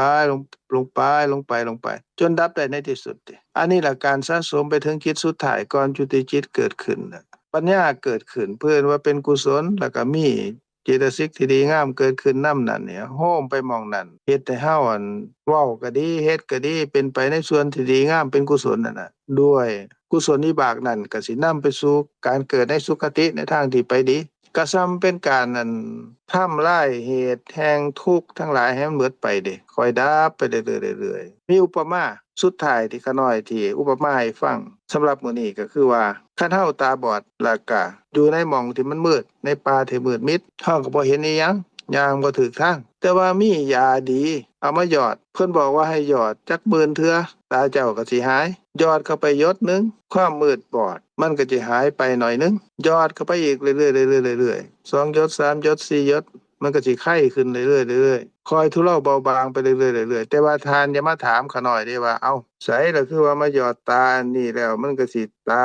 แจ้งตาใสเห็นโลกเห็นต้นไม้เห็นมองนั่นมองนี่เลยเอ้าก็บอกว่าให้หยอดหมื่นเทื่อแต่ทานหยอดจักเทื่อแล้วโอ้ยหยอด2เทื่อ2เทื่อมันก็เท่านั้นแหละมันก็สิบรรเทาเบาบางได้แค่ทอ2เทื่อนั่นแหละข้าน้อยบอกทานว่าให้หยอดจักเทื่อบอกหมื่นเทื่อเอ้าฮอดแล้วบ่ทันฮอดบ่ทันฮอดก็หยอดไปอันนี้ข้าน้อยก็อุปมาให้ฟังซื่อๆว่าการที่เฮาฟังความจริงแล้วความจริงที่เฮาพิจารณาไตร่ตรองแล้วเฮาจังสิเกิดความเข้าใจเพราะว่าความจริงมันถูกปกปิดอยู่พิจารณาไตร่ตรองความเข้าใจก็สิเกิดขึ้นทีละเล็กทีละน้อยทีละเล็กทีละน้อยทีละเล็กทีละน้อยเหมือนคือกันกับเฮาหยอดยาตานั่นแหละในที่สุดเฮาก็ฮู้แจ้งเห็นจริงตาเฮาก็หายจากความบอดหายจากความมืดหูแจ้งตาใสปัญญาความเข้าใจถูกความเห็นถูกก็คือกันเห็นว่าเป็นอนัตตาแต่ละขณะบ่ว่าสิเป็นการหูรสทางลิ้นก็ตามทางใดก็ตามหรือว่าโลภะที่เกิดขึ้นความเพลิดเพลินความยินดีความพอใจเป็นเวทนาก็ตามเพิ่นใส่ซื่อๆหรือบ่ฮู้ตามความเป็นจริงเอิ้นว่าอวิชชาหรือโมหะก็ดีหรือว่ามักชอบติดของต้องการอยากได้ยินดีพอใจที่เอิ้นว่าโลภะก็ตามในสิ่งเหล่านั้นมันก็สิ ดับไปเรื่อยๆเรื่อยๆเรื่อยๆตามความเข้าใจที่เฮาเข้าใจพอฮู้ตามความเป็นจริงพอฮู้ตามความเป็นจริงนี่แหละในที่สุดเฮาก็สิฮู้ได้อย่างแจ่มอย่างแจ้งเลยว่ากายนี่เป็นธรรมะบ่เป็นตัวตนของเฮาเพราะเป็นอนัตตากายใดๆก็เป็นอนัตตาทั้งนั้นนี่คือทางนำไปสู่การดับความเห็นผิดว่ากายนี่เป็นตัวตนของเฮาฮู้แจ้งและเห็นจริงเห็นว่าเป็นธรรมะทั้งหมดเพิ่นว่าบรรลุความเป็นพระโสดาบันพอฮู้ว่าขณะนี้เดี๋ยวนี้แหละว่าบ่มีเฮาบ่มีผู้ใดเลยมีแต่ความเป็นอนัตตาเพราะเป็นสภาพธรรมเท่านั้นฮู้อย่างเดียวนี่แหละคันมีความเข้าใจจนถึงที่สุดแล้วก็บรรลุถึงความเป็นพระอรหันต์ก็ได้ตามลำดับนะขน้อยก็เว้ามานี่ก็เป็นชื่อๆเด้แต่ว่าเป็นชื่อของธรรมะสิเข้าใจได้นั่นนี่ถูกเชื่อนี่หุ้มอยู่สภาพที่เป็นจริงอยู่ภายในที่ฮู้ได้ก็โดยการพิจารณาไตร่ตรองเอิ้นว่าโยนิโสมนสิการหรือว่าเอิ้นว่าปฏิบัติธรรมนั่นแหละคำว่าปฏิบัติธรรมก็แปลว่าปฏิปัติสิ่งที่ปรากฏแต่ละทางปรากฏทางตาปฏิแปลว่าเฉพาะปฏิแปลว่าถึงโฮมันเข้าปฏิบัติก็แปลว่าฮู้สิ่งที่ปรากฏเฉพาะในแต่ละทางว่าเป็นอนัตตาบ่แม่นเฮาประมาณนี้ล่ะเนาะท่านใดมีหยังสิซักถามเพิ่มเติมหรือว่าสิแสดงความเข้าใจที่มาแบ่งมาปันกันก็เชิญเด้อถ้านาท้องเสียงว่าจังไดมีหยังสิเว้าเพิ่มเว้าเติมแบ่งหมู่แบ่งพวกน้องนุ่งอ้ายชายบ่ ขอบใจท่านอาจารย์ท่านอาจารย์เว้าก็แจ้งแล้วเนาะแจ้งแล้วเจ้าคงต่อเป็นชั่วโมงหน้าเนาะพอดีอันนี้ก็พอดี3 ทุ่มแต่คันเฮาก็จะต่อได้อยู่จ้ะแต่ว่าเอาเป็นชั่วโมงหน้าเนาะต่อยังมีพระสูตรตัวนั้นน่ะท่านอาจารย์แต่ที่ว่าอ่าฉันอาหารน่ะมื้อเดียวหั้นน่ะคาบเดียวนะภาษาลาวเฮาอะนะตรงนั้นก็ถ้าเฮาเอามาอ่านแล้วก็พิจารณาก็คงเป็นประโยชน์หลายต่อกับการดำเนินชีวิตเฮาจะได้มีสติในการบริโภคอาหารเพิ่มเติมคงเป็นชั่วโมงหน้าจ้ะเอามาอ่านสู่กันฟังแล้วก็พิจารณาเติมคือคำของพระพุทธองค์คำใดก็ได้ที่เอามาฟังแล้วก็พิจารณาก็เป็นสิ่งที่ประเสริฐแต่ว่าเรื่องเกี่ยวกับสุขภาพอาหารนี่ก็เอามาพิจารณามันก็ดีกับการในการใช้ชีวิตดำเนินในนามสมมุติเฮาแบบแต่ละมื้อเนี่ยแต่ก็สามารถพิจารณาถึงขนาดว่าบรรลุธรรมได้คือกันเพราะว่าเว้าเรื่องการอาหารเนาะคืออาจารย์เว้ามื้อนี้ก็คือเห็นว่ากินข้าวกันอาหารเพิ่นใส่กับผักเลยเนาะคือพวกเฮามันเว้าเรื่องรับประทานหรือว่ากินแล้วก็รสชาติแซ่บก็หมดไปทุกขณะประมาณน่ะคือกระทบทางลิ้นเนาะคือสัมผัสทางลิ้นซื่อจ้ะแซ่บแล้วก็หมดไปแซ่บแล้วก็หมดไปถ้าเฮาเห็นตามสภาวะตรงนี้ได้ก็นั่นแหละเห็นว่าบรรลุธรรมได้ก็ถ้าหากว่าเห็นแท้ๆตอนนั้นก็เฮาก็ยังฮู้ซื่อๆก็ยังบ่ทันเฮ็ดได้เทื่อแต่ว่าก็เป็นบุญที่โชคดีที่ว่าเฮาเชื่ออย่างบ่มีสงสัยแล้วแต่ว่าบ่มีเฮาเพราะว่าในการฮู้รสชาติแล้วก็หมดไปก็ถือว่าเป็นการเกิดดับแล้วจ้ะคงต้องเอาไว้ชั่วโมงหน้าค่อยต่อพอดีที่3 ทุ่มเต็มนะขอบใจท่านอาจารย์หลายๆแล้วก็ขอบใจญาติพี่น้องในกลุ่มจ้ะอันเอื้อยสะขอนเฮาดันเพิ่นนั่นเดินทางเนาะอยู่ในรถหรือว่าในยนต์บ่แน่ใจท้ายนี้คงแผ่เมตตาหาให้อ้ายอัคราแผ่ก็ได้จ้ะพอดีเอื้อยเพิ่นบ่อยู่เดี๋ยวอ้ายแผ่เมตตาให้ก็ได้นะสาธุเจ้าภาษาลาวบ่เจ้านะได้เจ้าเพราะว่าเฮาเป็นภาษาลาวเนาะก็แผ่เมตตาภาษาลาวนี่แหละนะจ้ะก็สาธุเจ้าด้วยผลของกุศลที่เป็นธรรมทานที่ขาน้อยเว้าก็ดีท่านเว้าก็ดีหรือผลอานิสงส์ของการ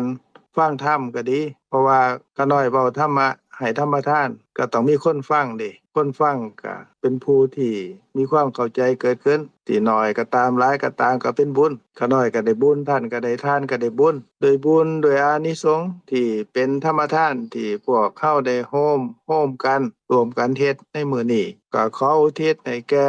บิดามารดาปู่ย่าตายายญาติและมิตรสหายทั้งหลายตลอดทั้งพระอุปชฌาย์อาจารย์ครูบาอาจารย์ทั้งในปัจจุบันทั้งในปัจจุบันศาสตร์และอดีตอนันตศาสตร์ที่ผ่านมาเดี๋ยวเคยมีพ่อมีแม่มีพี่มีน้องมีญาติมีมิตรหลายภพหลายชาติผูกพันกันมาก็ดีตลอดจนเทพอารักษ์และก็ท่านผู้มีญาณยังรู้ทั้งหลายทั้งปวงก็ตาม ขอให้ทานทั้งหลายเหล่านั้นนี่จงเป็นผู้มีจิตโสมนัสยินดีอนุโมทนาในบุญกุศลที่พวกข้าน้อยทั้งหลายได้บำเพ็ญแล้วได้อบรมแล้วในมื้อนี้ขอให้ทานทั้งหลายจงถึงสุขจงพ้นจากความทุกข์โดยทั่วกันสาธุขอบคุณและอนุโมทนาทุกผู้ทุกคนเด้อมื้อหน้าพ้อกันใหม่สำบายดี